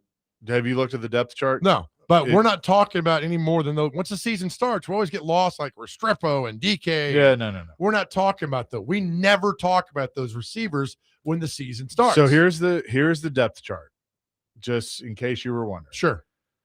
Wide receiver 1 is Calvin Ridley. So I guess you could call it the X or whatever. But Ridley, Io Manor, and then Restrepo and Lance McCutcheon. Then on the other side, in the slot, you got Wan'Dale, and then DK, Kinsey, Osborne, Hank Beatty, who's Warren Beatty's nephew. Yeah. Just kidding. And then Carnell Tate, Bryce Oliver, Courtney Jackson, Tyron Montgomery. So your starting receivers are Tate, Robinson, Ridley. It should be. Yeah. And if they're not injured, which I hope they're not, they'll see the bulk of 90% of everything. And you could throw in Io Manor in there, but they're not going to be what they were last. And that's good, because you got good guys and better talent in the receiver now. I'm fine with that. But Cam better find his guys, his go-to. Yeah. Don't go Maverick. Don't go Rogue. None of that nonsense. And then find a tight end. I think we'll see less of the tight end. I think Cam wants the big play. I think the tight end is the default. He's your fail safe for Cam. I think Helm, include Helm, because I think he can certainly help you. But I agree. I mean, I think those receivers are. Well, the NFL's gone like, we love tight ends. I understand that. But for my quarterback, when you got Tate, Ridley, and Wan'Dale Robinson, I want to see that, because Gunnar Helm's still relatively unknown. He's 1 year. He was great at Texas. That's fine. I got to see it over a consistent pattern. Maybe we'll see it this year. I hope so. But, man, Tate's got to be your guy. Ridley, Wan'Dale. I really think Wan'Dale Robinson and Cam are going to have a fantastic year. That's your safety valve. And I'm still shocked the Giants let him go. If I tell you that Tate has, let's say, just shy of 1,100 yards. See, that means nothing to me. Yards means nothing. I want touchdowns. Well, that's what I was going. I was say shy of 1,100 yards. Yep. 80 catches for 12 touchdowns. Love it. 80 catches? Hell yeah. That means you're getting the ball, the 17-34. So Robinson, 5-6 times a game? So should Robinson be like 60 catches, maybe 1,000, or just under 1,000, sure. 8 touchdowns? I love it. You're talking, it's 18 touchdowns? Yeah. Come on, man. That's fantastic. Ridley probably 600, 700 yards, 45, 50 catches, 5 touchdowns. So right there, that's 27 touchdowns. Yeah. Then you add some tight end, you add some running back. Great. I'll take it all day long. Yards don't matter to me. I don't care. I really don't. I want the result. What's the result of a play? Touchdown. Give me. I don't care about. He was targeted 19 times. Don't give a damn. Did he catch the ball? That's what I want to do. I want to see that. That's why the quarterback flip on pressures. He pressured him. Well, hell, we're under pressure all day long in life. Deal with the pressure. Did you sack him? Did you bring him to the ground? Right. So I'm not a pressure. It's great. Well, it made him hurry up. Fine. Pressure. Fine. A lot of these quarterbacks understand pressure. You're talking NFL elite quarterbacks, they understand pressure. Put his ass on the ground and then talk smack to him while he's on the ground. And that's why I was looking at the coaches list. Are the NFL coaches now too nice? Are they too Probably. nice? I don't like Saleh, right? I mean, I think he's the hardest nose coach in this list now, Yeah. right? Like, I you're going to agree. come and play. I need to see more of that in the NFL. I think guys love to be coached hard. Now, this is not going about the most disliked, whatever, but I think guys like to be coached hard. And what was it? Schottenheimer went off the other day on the team because he had a terrible practice, said things are going to change. I like that. But are you just running your mouth? Or are you going to put the changes in there? Schottenheimer's like, we're not doing this. And I love to hear that. He railed on his team. Love it. Let those guys know who's in charge. So, how far apart do you think Jamar Chase coming out of LSU, Carnell Tate coming out of Ohio State are? I know they're not the same, and Chase is the better receiver. Night and day. But like, how far? Because one was the 5th overall pick, and one was the 4th overall pick. Well, I think it's unfair to say right now. But right now, But I mean, Chase I'm not saying NFL. I'm saying out of LSU and out of Ohio State. Oh, Chase was. I mean, Chase was 1,000 times right. better. 1,000. So his rookie year, he played all 17 games, 81 catches, 1455 in yards, 13 touchdowns. Was Burrow injured that year or no? I don't Remember think so. Burrow blew his well, that knee was out. 21. So isn't that when they went to the Super Bowl? Okay, that's right. All right. Yeah. Good. Great. So I'm not expecting that. But who were the other receivers in that Bengals They team? had T. Higgins. They had one more. The other one that came here. Boyd, Tyler Boyd. Tyler Boyd. Yeah. Yeah. So those God, were he the did come three. here, didn't And then he? he had who was the tight end? He had a tight end too that he went to a Yeah, lot. what was that guy's It was name? Uzma or something like that. His ma. Uzama or something like that. I think that's what it was. So 615-737-1025. We'll have more coming next. John McClain at the top of the hour, chasing Big Joe, 1025 The Game.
Oh, everybody now.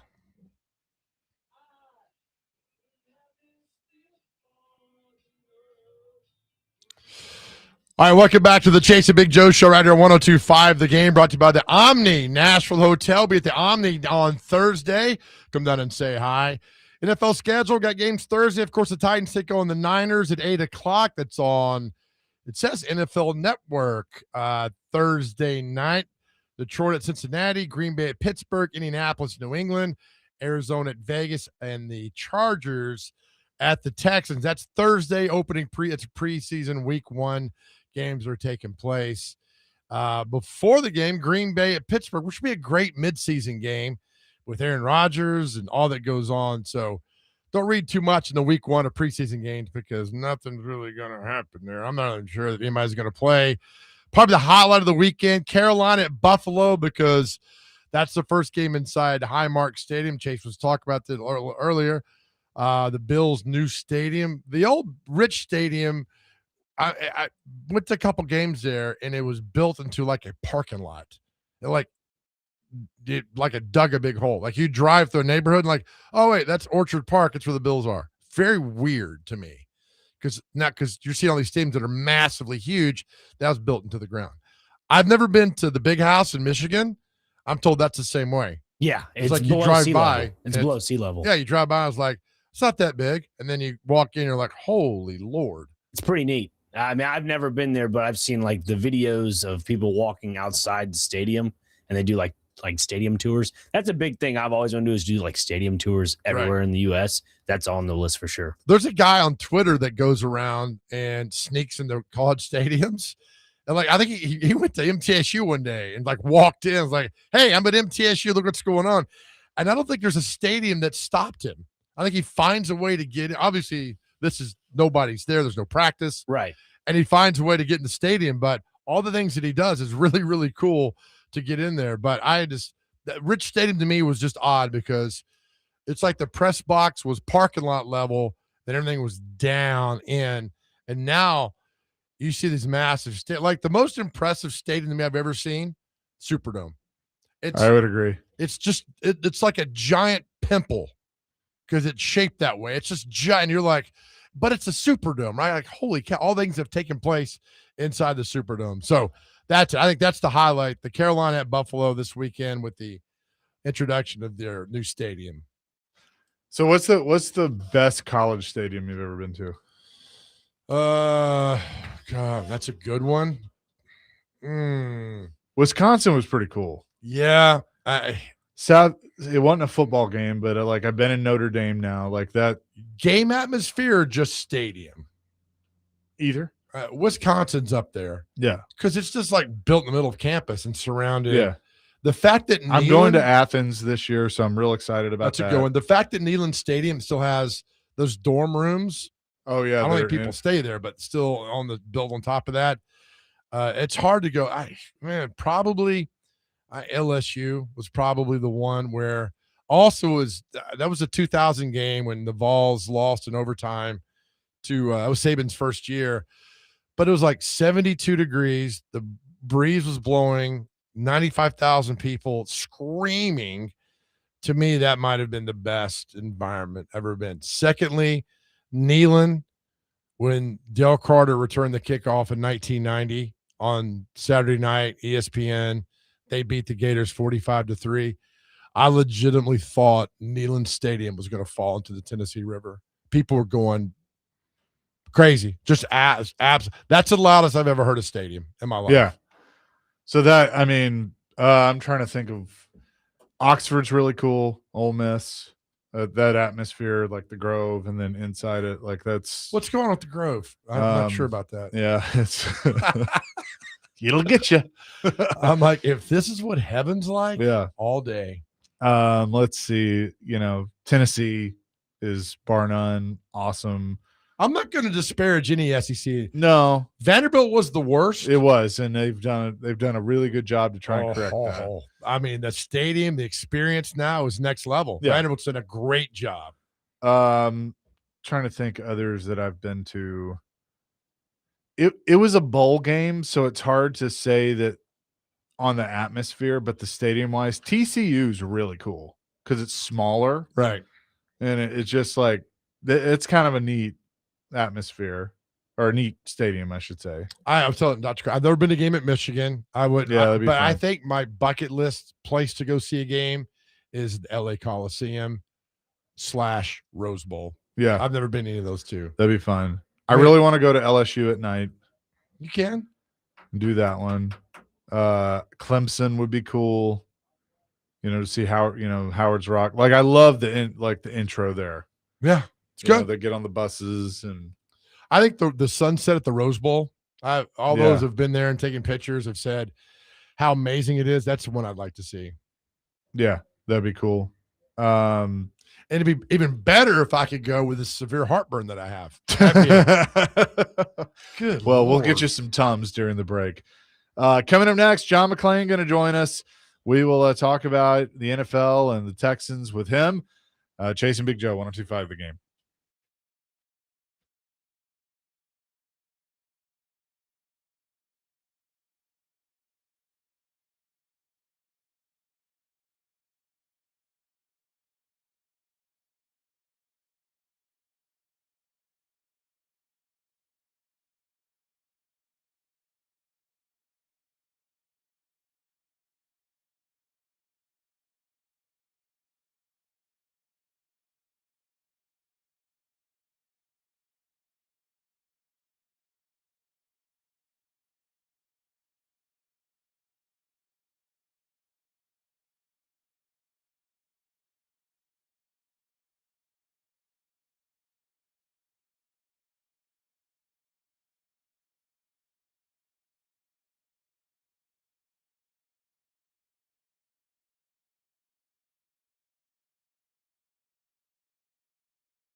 Hour number 3, Chasing Big Joe, 102.5, The Game on this Monday. Hope you're having a great day. We continue the fun discussion with our man John McClain down in Houston. John, good afternoon. How you doing? I'm doing great, guys. Thank you for asking. How are things down there in Houston? Just a couple of weeks into training camp as the first preseason game approaches. All training camp practices don't look any different to me. I watched Stroud throw every pass, and I'll look at one daily report, a site, and they'll say threw well. Another one will say he was off target. It's kind of like beauty in the eye of the beholder, especially when you don't know if a receiver ran a wrong route. That's see, because nobody will tell you that. When people watch Ward, sometimes he might be just a little off target. People go, oh, boy, that pass was incomplete. He was off target, when the fact is the receiver was supposed to break the route off a half yard early or a half yard late, and it wasn't Ward's fault. And that's something we'll never know. Just like all these sites like Pro Football Focus that have grades on offensive linemen, you can tell when an offensive lineman gets beat one-on-one, but you don't have a clue what that offensive lineman's assignment is if he's caught in the middle and he's passing somebody off to somebody else blows it. I remember in 1983, and I'm sorry if I told you guys this story, but Bruce Matthews was a rookie, 7th overall pick, had a 2-week holdout, came in, started immediately at guard. Mike Munchak was the other guard. And they had a game against Cleveland, and they got beat. And I wrote that Bruce Matthews got beat 2 times by defensive tackle Reggie Camp. And Munchak came up to me the next day. He said, how long have you been covering the NFL? And I told him. He said, I thought that you would have known better than what you wrote about Bruce. I said, what? He said, neither one of those sacks were his fault. That wasn't his assignment. He did his assignment right. Somebody else did his wrong. And, of course, they're never going to tell you who somebody else was. So I went up to Bruce and I apologized. He said, don't make it, no big deal. But I always knew if you don't know, don't say. Try to ask and find out. Back in the old days of covering the NFL, you could walk up to a player, the player would say, no, I blew that. Today, they don't do that. But anyway, you have to be very careful. And that's something I try to watch carefully every day in camp to see. And there's really no way to know if a receiver or if a tight end or a running back catching a pass, is it their fault or is it Stroud's fault? But Stroud, like Ward, is always going to get the blame. What did you think about the Hall of Fame ceremonies this week in Canton as they welcomed a new class? Well, this will sound bitter, and my wife always tells me, don't say this. It always bothers me when the Hall of Famers do not thank the selection committee that voted them in. And when Andre Johnson went in 3 years ago, not one person of the 5 thanked the committee. And I think about how hard people work when they present players, how much research they do, how many quotes. And you don't have to single them out and say, well, I want to single out Big Joe for all that hard work he put in there, but just thank the selection committee. And 2 of them did. I thought sure Drew Brees would, but he didn't either. I thought the speeches were great. I thought Brees had one of the best I've ever heard. And those speeches get written for them. And then they can change anything they want. And Drew never even had to look up. He was handling that audience. That's why I was surprised he wasn't better on TV. He's getting another chance because I think he's one of those guys you can't do like Aikman. And Brady did a better job last season. You have to be critical in your analysis. You don't have to be a cheap shot artist. You just have to point out when somebody screws up. And they know. And I thought his was great. I liked Larry Fitzgerald's. I've always liked Fitzgerald because his dad was a sports writer, longtime sports writer. Minneapolis, died recently. So I thought the speeches usually are good. I'm so glad the Hall of Fame has shortened them. And I love the fact that Adam Vinatieri took a shot at Bill Belichick and his girlfriend. I thought that was great. Vinatieri's speech was really good too. And then I thought ultimately moving it to the day is good. Don't do it at night. They have parties that are thrown for them by their teams at night. Some of those speeches, somebody brought up about Ray Lewis going on and on and on. Ray Lewis had the longest speech in history. You thought he was a Baptist preacher giving a sermon on Sunday. And all those guys, you think about it, the Hall of Famers are older. Their families are older. So if your speech is lasting 11 or 12 at night, they're not going to be spending a lot of time at their party. So they wisely moved them back during the day. And they don't have a person standing up there like when Bruce Matthews, he introduced Mike Munchak, and it was windy and it was outside. It was during the day, but his pages blew away, his notes. And then he had to wing it, and I told him, you're better than you would have been with your notes. But overall, I thought they were great. Those guys worked really hard, and every year it gets harder and harder. This year, there's so many players who could go in on the first ballot, and yet there's so many who are not in on the first ballot who deserve it. And I hate to see those guys get passed over for first-timers, but some of them you cannot avoid, like Adrian Peterson. All right, I'm with you all the way on that. John McClain is with us. John, I'm always fascinated by who gets to introduce the person going to the Hall of Fame. And a guy that got to introduce a player on Saturday is one that you know well. He is one of my favorite players, and Jamie Williams inducted Roger Craig in the Hall of Fame. They've been friends since their days in Nebraska. I love the emotion. I love the bond. I love the brotherhood with players like that. I thought it was really cool. And, of course, you covered Jamie Williams when he played for the Oilers. In 1984, Jamie Williams came in here from the Giants. He had long jerry curls, and his nickname was Spider-Man. I didn't even know what Spider-Man was. And his locker was full of Spider-Man comics, and he showed me who Spider-Man was. And then he showed me I didn't write it right. He said, Spider-Man's not one word. Spider-Man's 2 words. You got this punctuation between it.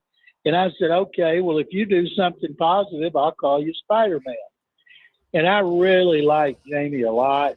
He was close to Warren Moon, closer than any other player. And Jamie used to like to dance around the locker room to the music and stuff. And I remember being at the Pro Bowl, and he got kicked off the sideline, and he wanted me to raise hell for him. And as they were taking him away, I think he was mouthing off or something. He said that John McClain that used to cover me, he would have come after. He wouldn't let this happen. And I said, well, that John McClain doesn't cover Spider-Man anymore.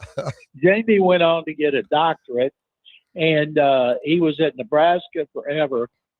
I always had hoped he would find a way to come back here, but he and Roger Craig were in elementary school, junior high school, and college together, and I was so happy to see him have the honor of introducing his longtime friend. And, of course, Craig announced that, he's got that kind of dementia. Yeah. It's weird to me. Dementia is dementia. Alzheimer's.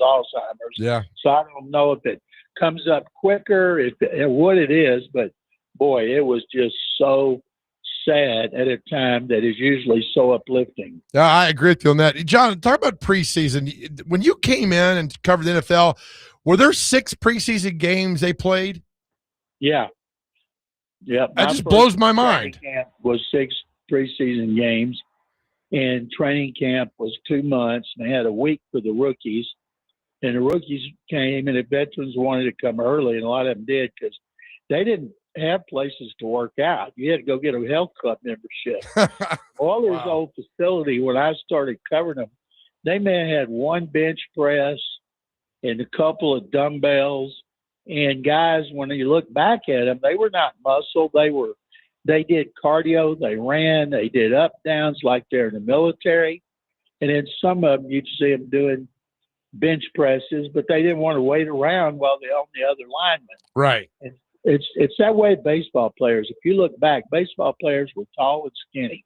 They're not muscly like they are now, as they didn't lift weights. Yeah. And so back then, they used training camp to get guys into shape and started doing it immediately. And the guys knew they had to do it. It was hard, but they didn't stay in shape because if you wanted to get in shape in off season, you had to go buy a gym membership somewhere, and they didn't pay you enough money to where you could afford it if you had a family. So were quarterbacks like back in that day? Was Dan Pastorini playing all 6 preseason games? Was Stabler doing that? Bradshaw? No. They the way they would do it is they would build up, and just the opposite of what they do now. And they would be like, first game, they play a lot of rookies the way they do now. Second game, but when they get to the fourth, let's see, 1, 2, 3. 3, 4, 5, 6. 3 of the starters play 1 quarter. 4 they play 2 quarters. 5 they would play 3 quarters, and then the last one they would play about 3 quarters of the game and amp up to be ready for the regular season. And instead, it's just the opposite today because guys are in such great shape. You know, they go to their stadiums, they get fed great, they get the best weight, strength and rehab, medical machines, anything you want, you get it. It's inexcusable for guys to show up today and not be in shape. There's no fat man's table anymore in the cafeteria because guys know that if they show up out of shape, they're going to be in a heap of trouble. We'll have more with John McClain down in Houston coming up next here on Chasing Big Joe, presented by the Omni Nashville Hotel and 102.5 The Game.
Chasing Big Joe 102.5, the game on this Monday, continuing with John McClain down in Houston. John, I saw that the Hall of Fame game averaged about 7 million viewers on Thursday, making it the most watched Hall of Fame game since 2017. I got to tell you, even though it's the game that I usually tune into for maybe the first quarter and then I check out, I was entertained by it, especially seeing Carson Beck and Haynes King go head-to-head. Well, you watched more of it than I did, but I read everything about it. And to me, I can't remember a Hall of Fame game that was better. You know, it was 33-30, a lot of offense. You had two really good young quarterbacks. King started out at Texas A&M. Jimbo Fisher didn't think he's good enough, so he transferred, and it worked out pretty well at Georgia Tech. And, of course, the Beck story, my goodness, that's a tremendous one. And so if you score a lot of points, that's what people want to see. And I'm guessing when they tuned in, they did not turn out. It definitely was. So it's kind of that time. We were talking about this earlier because it kind of led into this because Sean Payton inducted Drew Brees into the Hall of Fame. But, you know, a lot of people don't like him because they go back to the whole, Bounty Gate stuff with Greg Williams and all that. Who do you think the most hated or disliked head coach in the NFL is currently? Well, let's see. Bill O'Brien's at Boston College. So Peyton is, and it's not just because of that. Sean Payton is a great coach. Member of their media called me, calling Hall of Fame voters and asking me if I thought Sean Payton had a chance to get in the Hall of Fame. And I said, not before Mike Shanahan. I said, Mike Shanahan won 2 Super Bowls. Peyton's won 1. To me, Shanahan deserves it more than any coach that's out there. And so, but Peyton did a great job. He had total control in New Orleans. He has total control there. I see a lot of people will say the general manager, man, John Lynch needs to draft this guy, that guy. Kyle Shanahan has final say on personnel. So does Andy Reid. So do so many coaches. They don't say, hey, I got final say, but they do. Peyton has done a great job, but he does not treat people well. He bullies them. There's been too many stories I've heard at New Orleans and Denver. I don't know him. I've never met him personally, one-on-one. I know people that know him that do, but the people that are around him a lot, they just don't like his personality. But he wins, and that's all that matters. And I'm probably thinking unpopular today, it would probably be, maybe it's Nick Sirianni. Guy's been to 2 Super Bowls and he's won 1, and they put him on the list of coaches on the hot seat because he's in Philadelphia. It seems like everybody in Philadelphia does not like Nick Sirianni. And if he gets fired, he'll get a job in about 30 minutes. And Aaron Glenn is not a popular coach, not because of his personality. Well, I'll take that back. When he took over last year, and he had been a player for a long time, he had played for the Jets. He knows the New York media. And he starts telling them the way it's going to be. And this is kind of bullying the New York media. And I'm thinking, how stupid can you be? Of course, he's from Texas A&M, so that explains it. But and he changed the way he treated them because they were just crucifying him. And I think, you talk about coaches on a hot seat, to me, he would be number 1. And but as far as unpopular, I think Peyton is not real popular, but with people that are around him a lot, maybe it's just, but he's such a great coach, it overshadows it. And Aaron Glenn's a good guy who's just in a tough situation, maybe in over his head. I don't know that Todd Bowles is real popular, but that's an interesting question. I'd have to look at every coach in the league before I could say that. Vrabel got some votes around here, as you can probably imagine. Oh, I can imagine Mike got some, but he didn't get any in New England now, did he? No, not at all. John, how close do you think we are to 2 preseason games and an 18-game schedule? Well, I think it'll be part of the collective bargaining agreement. The union will have to agree to it, and the NFL will give them more money. Probably can't give them any more time off.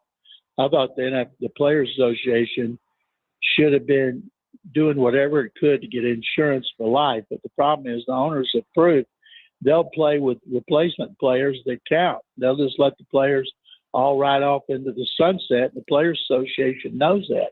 You cannot bully the NFL owners because they're worth billions and billions. And so it's not like baseball. Baseball is going to have a lockout.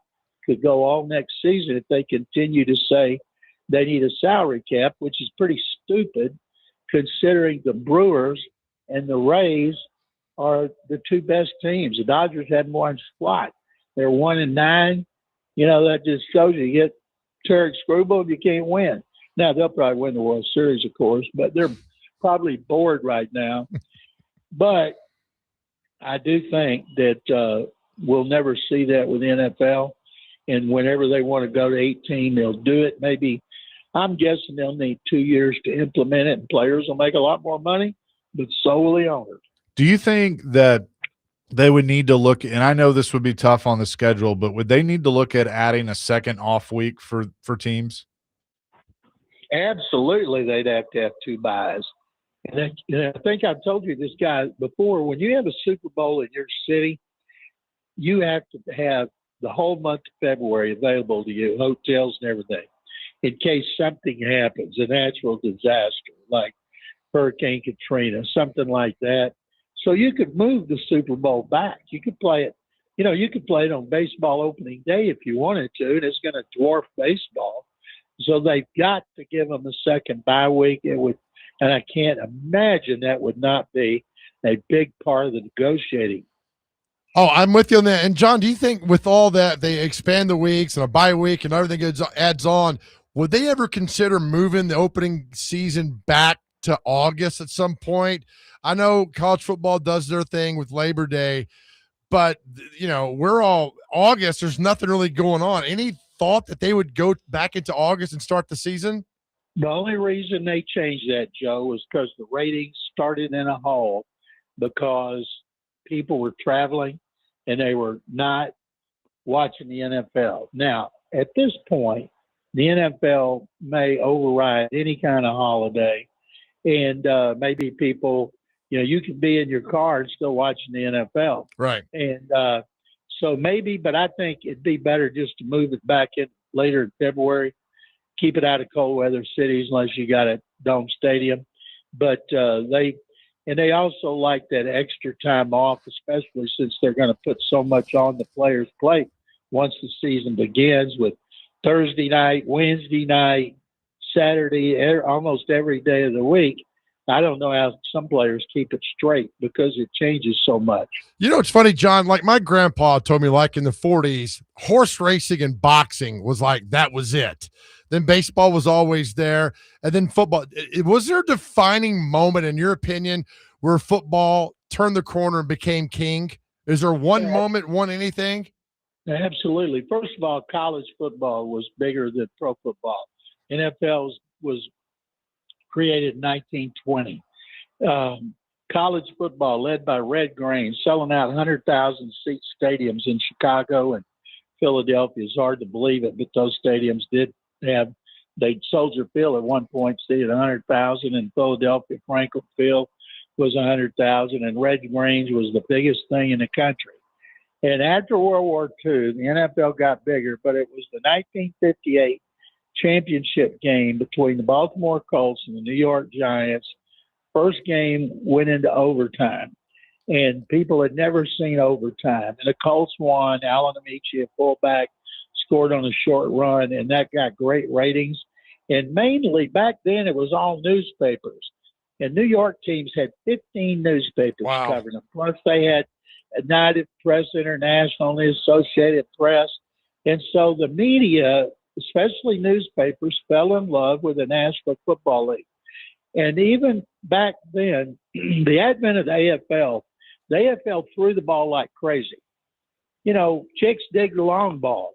The NFL was 3 yards in a cloud of dust, and quarterbacks throwing more interceptions and touchdowns, and running backs getting paid more than quarterbacks did. And here comes the AFL with their rules, and they widen it. When I was a kid, I was 8 years old, and I would have at my grandparents' house NBC on one little bitty black and white TV and CBS on another little black and white TV, and we'd have the Cowboys and the Oilers. And for young people, the Oilers with George Blanda throwing it all over the place and high scoring, close games, that was so much better than watching the NFL. And the way they played football in the NFL caused the NFL to open up their game and start throwing the ball more.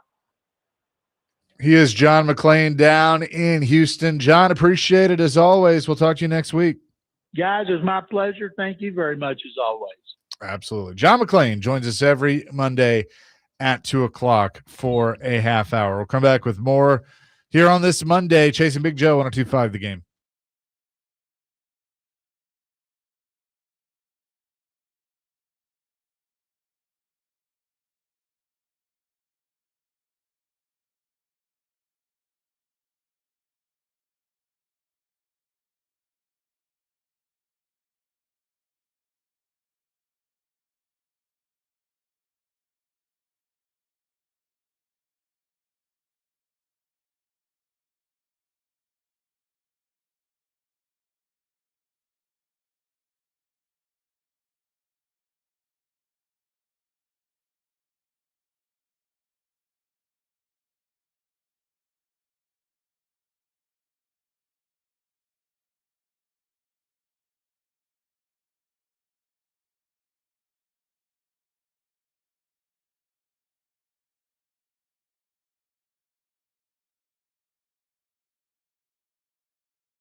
What?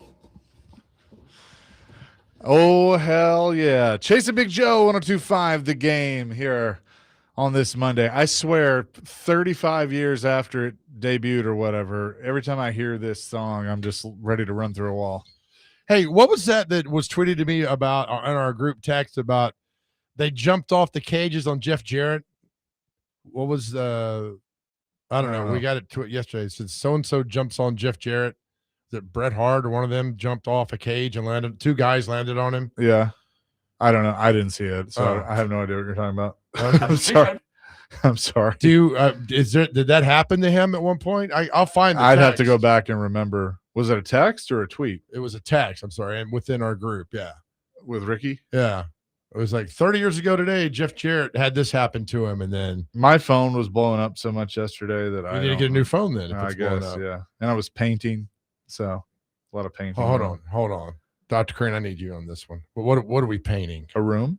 Oh, okay. Yeah. All of it, you're like out in the backyard with an easel. Happy trees. Painting something. Call him Chase Ross. I was painting River. I was got painting this a little picture of creek. Thought you were painting Dr. Crane like one of your French girls. Whoa. I was not. You don't want to see that. Could you paint? I can't even do paint by numbers because I get frustrated. Dad's a really good artist, so it follows under. Yours is? Yeah. Mr. Frazier's a good artist? Yeah, for my mom's 50th birthday, he drew self-portraits of my brother and myself both, yeah. I'd like to do that. Can I drive some self-portraits? They'd be awful. Stick figure, but they'd look good. I mean, I'd put like, what's your favorite number, 7 or something? 15. 15. I'd put it on your little shirt there and a little happy anniversary, Mom and Dad. By the way, can we talk? I couldn't find that text. We'll have to look later. But can we talk about how I guess Marshall Manning did an interview and how he looks and sounds like Peyton? Right. You and Ricky are creepy with your affinity for that young man. It's weird. There's no affinity. I wanted to get you on the I edge. just it was pretty funny because you're listening and about 7 seconds in, he's full Peyton. He's like, man, I will sit down to football last because I had to transfer, and then I got a chance to come out. And I saw some openings down the field, and I said, I'm going to throw that ball down the field. And then it's just a work in progress, but I'm so happy you're back at it because I had to sit out last year of the transfer rule. And I was like, man. He's like, man, Daddy's been working with me. It's like granddaddy, I was like, he's like a mix of Elvis and Boomhauer. He is, right? I told y'all.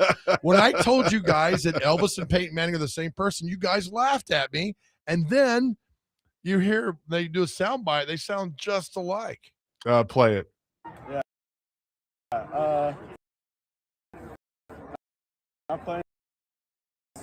I was 13 to work all summer and all year, and they actually get to go play on the field, and I have to do all the work, but maybe not get to go on the field. But I feel like it helped me grow so much, and it made me so much more ready for this year to be able to go play.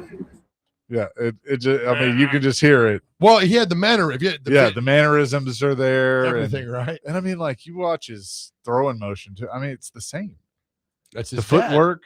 Everything's the same. Like, watch. I guarantee you, when they run the bootleg and he goes scampering in, it's going to look the same. Peyton runs like, you ever go to the Sounds game? They have the races at like 5th inning of Johnny Cash and Reba. That's Peyton Manning running a bootleg. I don't know what they're called. Peyton running looks like a deer learning to walk. It does, but you know what? Scores every time on those bootlegs. It works. The one he ran against Georgia, at Georgia, where all 11 went for the fake and he just strolls around on a naked bootleg, was unbelievable. It just like that. I can see it vividly because the helmet, his head's so damn big that right. The helmet's up high and he's got the the pads. He kind of wears bigger pads. Oh yeah, and just that run that just he like had. him, right? Plus, a naked bootleg is one of the most infuriating plays for a defense because you got suckered and you lost. Because you're right. There's nothing you can do. like as soon as they run it, you're like, son of a. Well, what's the one he did for the Broncos versus the Cowboys? Same thing. It was the same thing. It was Jerry's World. Instead of to the right, it was to the left, I think. Not a soul over there and ran to the end zone. I was like, that I love. And what did Tyler Kulka run? It was boot. the same thing. And you even said, like, a la Peyton Manning. Yep.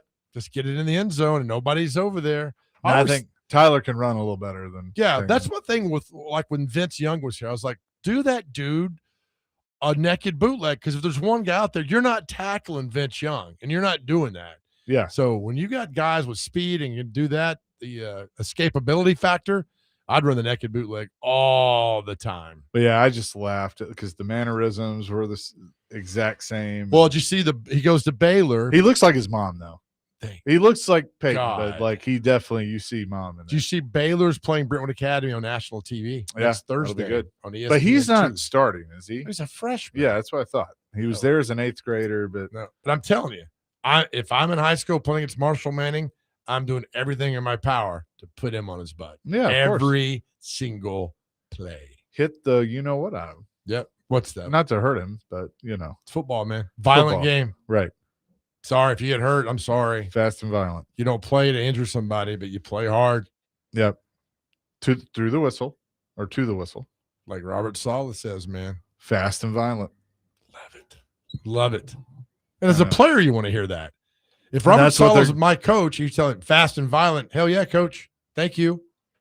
Do you think we'll get reports of some scuffles during Sure. the joint practice tomorrow? Yeah. I mean, with the 7 49ers players they have available to play in the game. And it's always the same thing. They always talk, don't do this, don't do this, Yeah. don't fight. And they always do. Well, it always happens. Coach told us a story about that like he knew it was going to happen. Right. He was prepared for it. It's just the way it is, man. It's football between the lines. As they say, man, it ain't personal, it's business. It's one of Dr. Crane's relatives said that one time. Yeah, you're right. Was that Giuseppe Parente? No, it was not Giuseppe. It was my Uncle Anthony, maybe, or my Uncle Michael, one of the two. It was. Let's go. We'll discuss that on Wednesday. My brother Tony. I mean, We'll do that more further on Wednesday. I have a nice family. They're not any correlation to any bad people. Didn't say there were. Insinuating. I just #contraband. Goodfellas was on last night, so that's why I remembered that with all that happened. Indeed.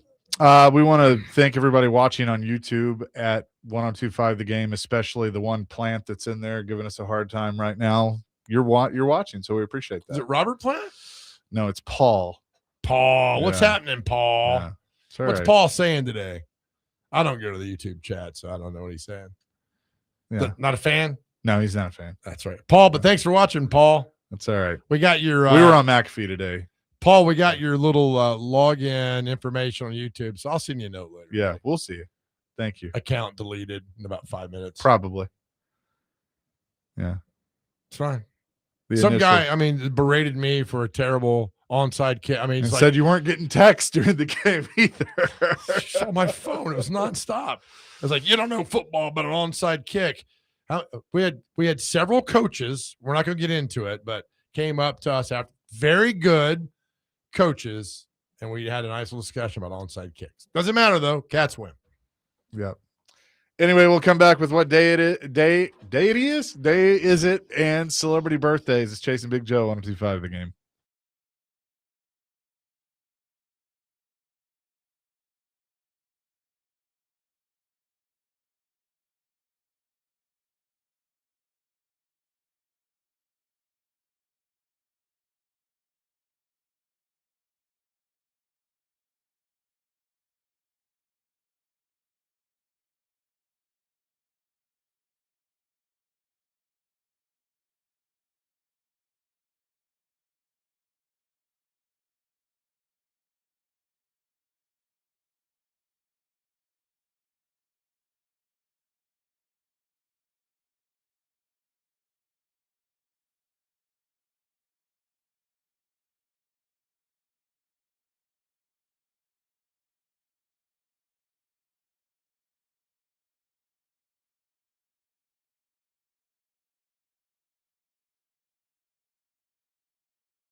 Chasing Big Joe, 102.5 The Game on this Monday.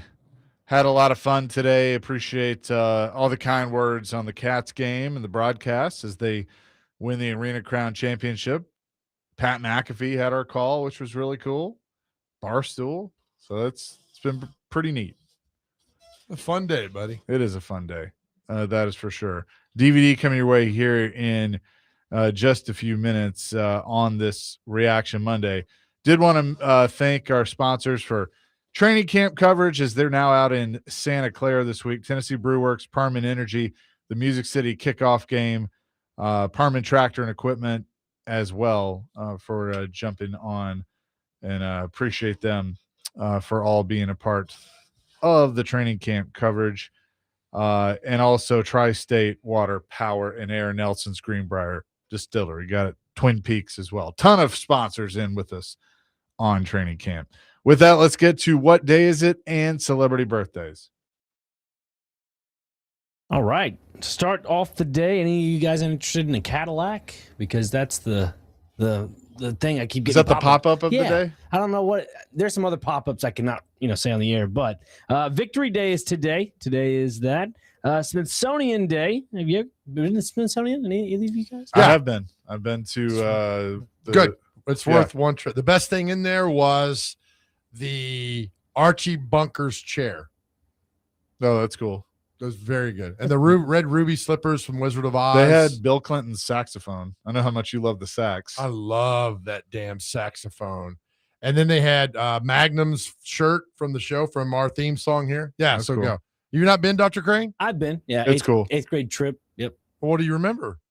Just going in the building. Probably. There's a lot I don't remember in this world, Joe. I Probably promise you that. picking your nose and getting yelled at. No, I do remember eating a Burger King that day. Don't ask me why. That's but, okay. I will not. World Lion Day is today. Wait. Like lying or lion? Lion, excuse me. World Lion Day, the animal. Yes, lion mane. National Spoil Your Dog Day is today. National Vlogging Day. National Duran Duran Appreciation Day. Heck yeah. National Lazy Day. And to follow that up with National S'mores Day and National Shapewear Day. It shows a picture of a corset. So, I like. What year Corvette? 67? A corset, like the thing that you put around your. Well, I'm not a lady, so never mind. No, please explain more. But you ever helped a lady put on a corset? I did in 1911. Okay, yeah, it was very. Her name was Beatrice, and she worked at Two Rivers Mansion. It was very sweet. Okay. We had a good time back there. All right, time for celebrity birthdays. And listen, if you're new to the show, this is America's favorite segment. We throw out a person's birthday. If somebody's 45, you have to get on 2 years of either side of his age. 3 years, no go. All right, so here we go. First birthday today. Dr. Crane, you go first. You ready? Yes, sir. One of my favorite baseball players of all time, Jose Cruz from the Astros. How old is Jose Cruz? 69. 74. 79. Chaser, what about our next birthday? Oh, okay. Bruce Matthews. Bruce. All right, let me think about this. Who, by the way, had the hairiest back on the planet, according to Chris Sanders. 58. 61. Now, do you think Bruce Matthews is my age? Well, 65. Maybe. Okay, he's older. But thanks. Dr. Crane, one of my favorite tight end, University of Alabama product, Super Bowl winner for the New York Giants, tight end Howard Cross. Big fan of Howard Cross. 74. 67. 59. Chaser, Trev Alberts, former linebacker Nebraska. He's the AD, maybe at Nebraska now or somewhere. Trev Alberts. 65. 67. 56. You guys are doing good today. Dr. Crane, tennis player Roger Federer. Roger Federer is 46. 48. 45. Dr. Crane's on the board. 1-0. Chaser, how old is? She was the inspiration for the song Rosanna by Toto. Is that right? Toto. Rosanna Arquette. 71. Toto. 73. What'd you say? 73. 67. You guys are awful today. Dr. Crane, how old is Antonio Banderas? Antonio Banderas is 60. It's a pretty good guess, actually. 62. 66. Chaser, how old is Angie Harmon? Who's that? She was on one of the SUV shows. Oh. She was married to Jason Sehorn. Okay. 57. 54. 54, exactly. Nice. Dr. Crane's up 3-0. Dr. Crane, you better get this. Kylie Jenner. 29. 30. 29, exactly. Speed round. Chase, you got to get on the board, buddy. How old is singer flutist Ian Anderson of Jethro Tull? 74. 70. 79. Dr. Crane, how old is singer Nina Cherry? She sang Buffalo Stance, which is a great song. Nina is 49. 68. 62. Chase, how old is singer Michael Bivins of New Edition, Belle Biv DeVoe? You sing his song all the time? Yeah. Never trust a big butt with a smile? Or that girl is poison. Now he might be around your age. 57. 62. 58. Chaser's There we on go. the board. It's 5-1. We got the real time real quick. Dr. Crane, country singer Jennifer Hansen. Let's go 47. 63. 53. It's over. Dr. Crane wins 5-1, man. Nice. He's been on a little run lately. You Sonny grade him. I Thank like you. it. I did. It wasn't flashy, but it was perfect. Cool, calm, collected. Yep. That's Sonny good. Gray's our guy. He's killing it, man. Appreciate everybody for listening and weighing in and all the kind words on the Cats coverage as well. It's certainly been a lot of fun. We'll be back at it tomorrow, but DVD coming your way next. Yes, and our message every day that we send out there to the guys out there. Hope you had a great weekend, did something for yourself. It's deserving. It's not selfish. But again, I need you to go to therapy. The men I've talked to that have gone to therapy, just it's off their chest and they're living life great. I know when you go to therapy, it'll change your world around you. If you are struggling, you're unsure, please reach out to me. I will walk with you every step of the way till you get healthy and you get whole. I'll be there the entire time because people walked with me when I needed that. We're here for you. Just know how beautiful, amazing, and a great job you're doing. You've survived every tough day in your life, and you're still here. And we love you. And more importantly, more than anything else in this world, know how much God loves you. Amen to that. Peace, love, rock and roll. Speaking of celebrity birthdays, Saturday was the birthday of our friend, the late, great Floyd Reese, our GM. It's hard to believe that it's been almost 5 years since we lost the GM, but always thinking about him and Sally and the kids, and appreciate all he did for us. So happy birthday on high to the GM. We miss you. That's going to do it for us. DVD coming your way next here on 102.5 The Game.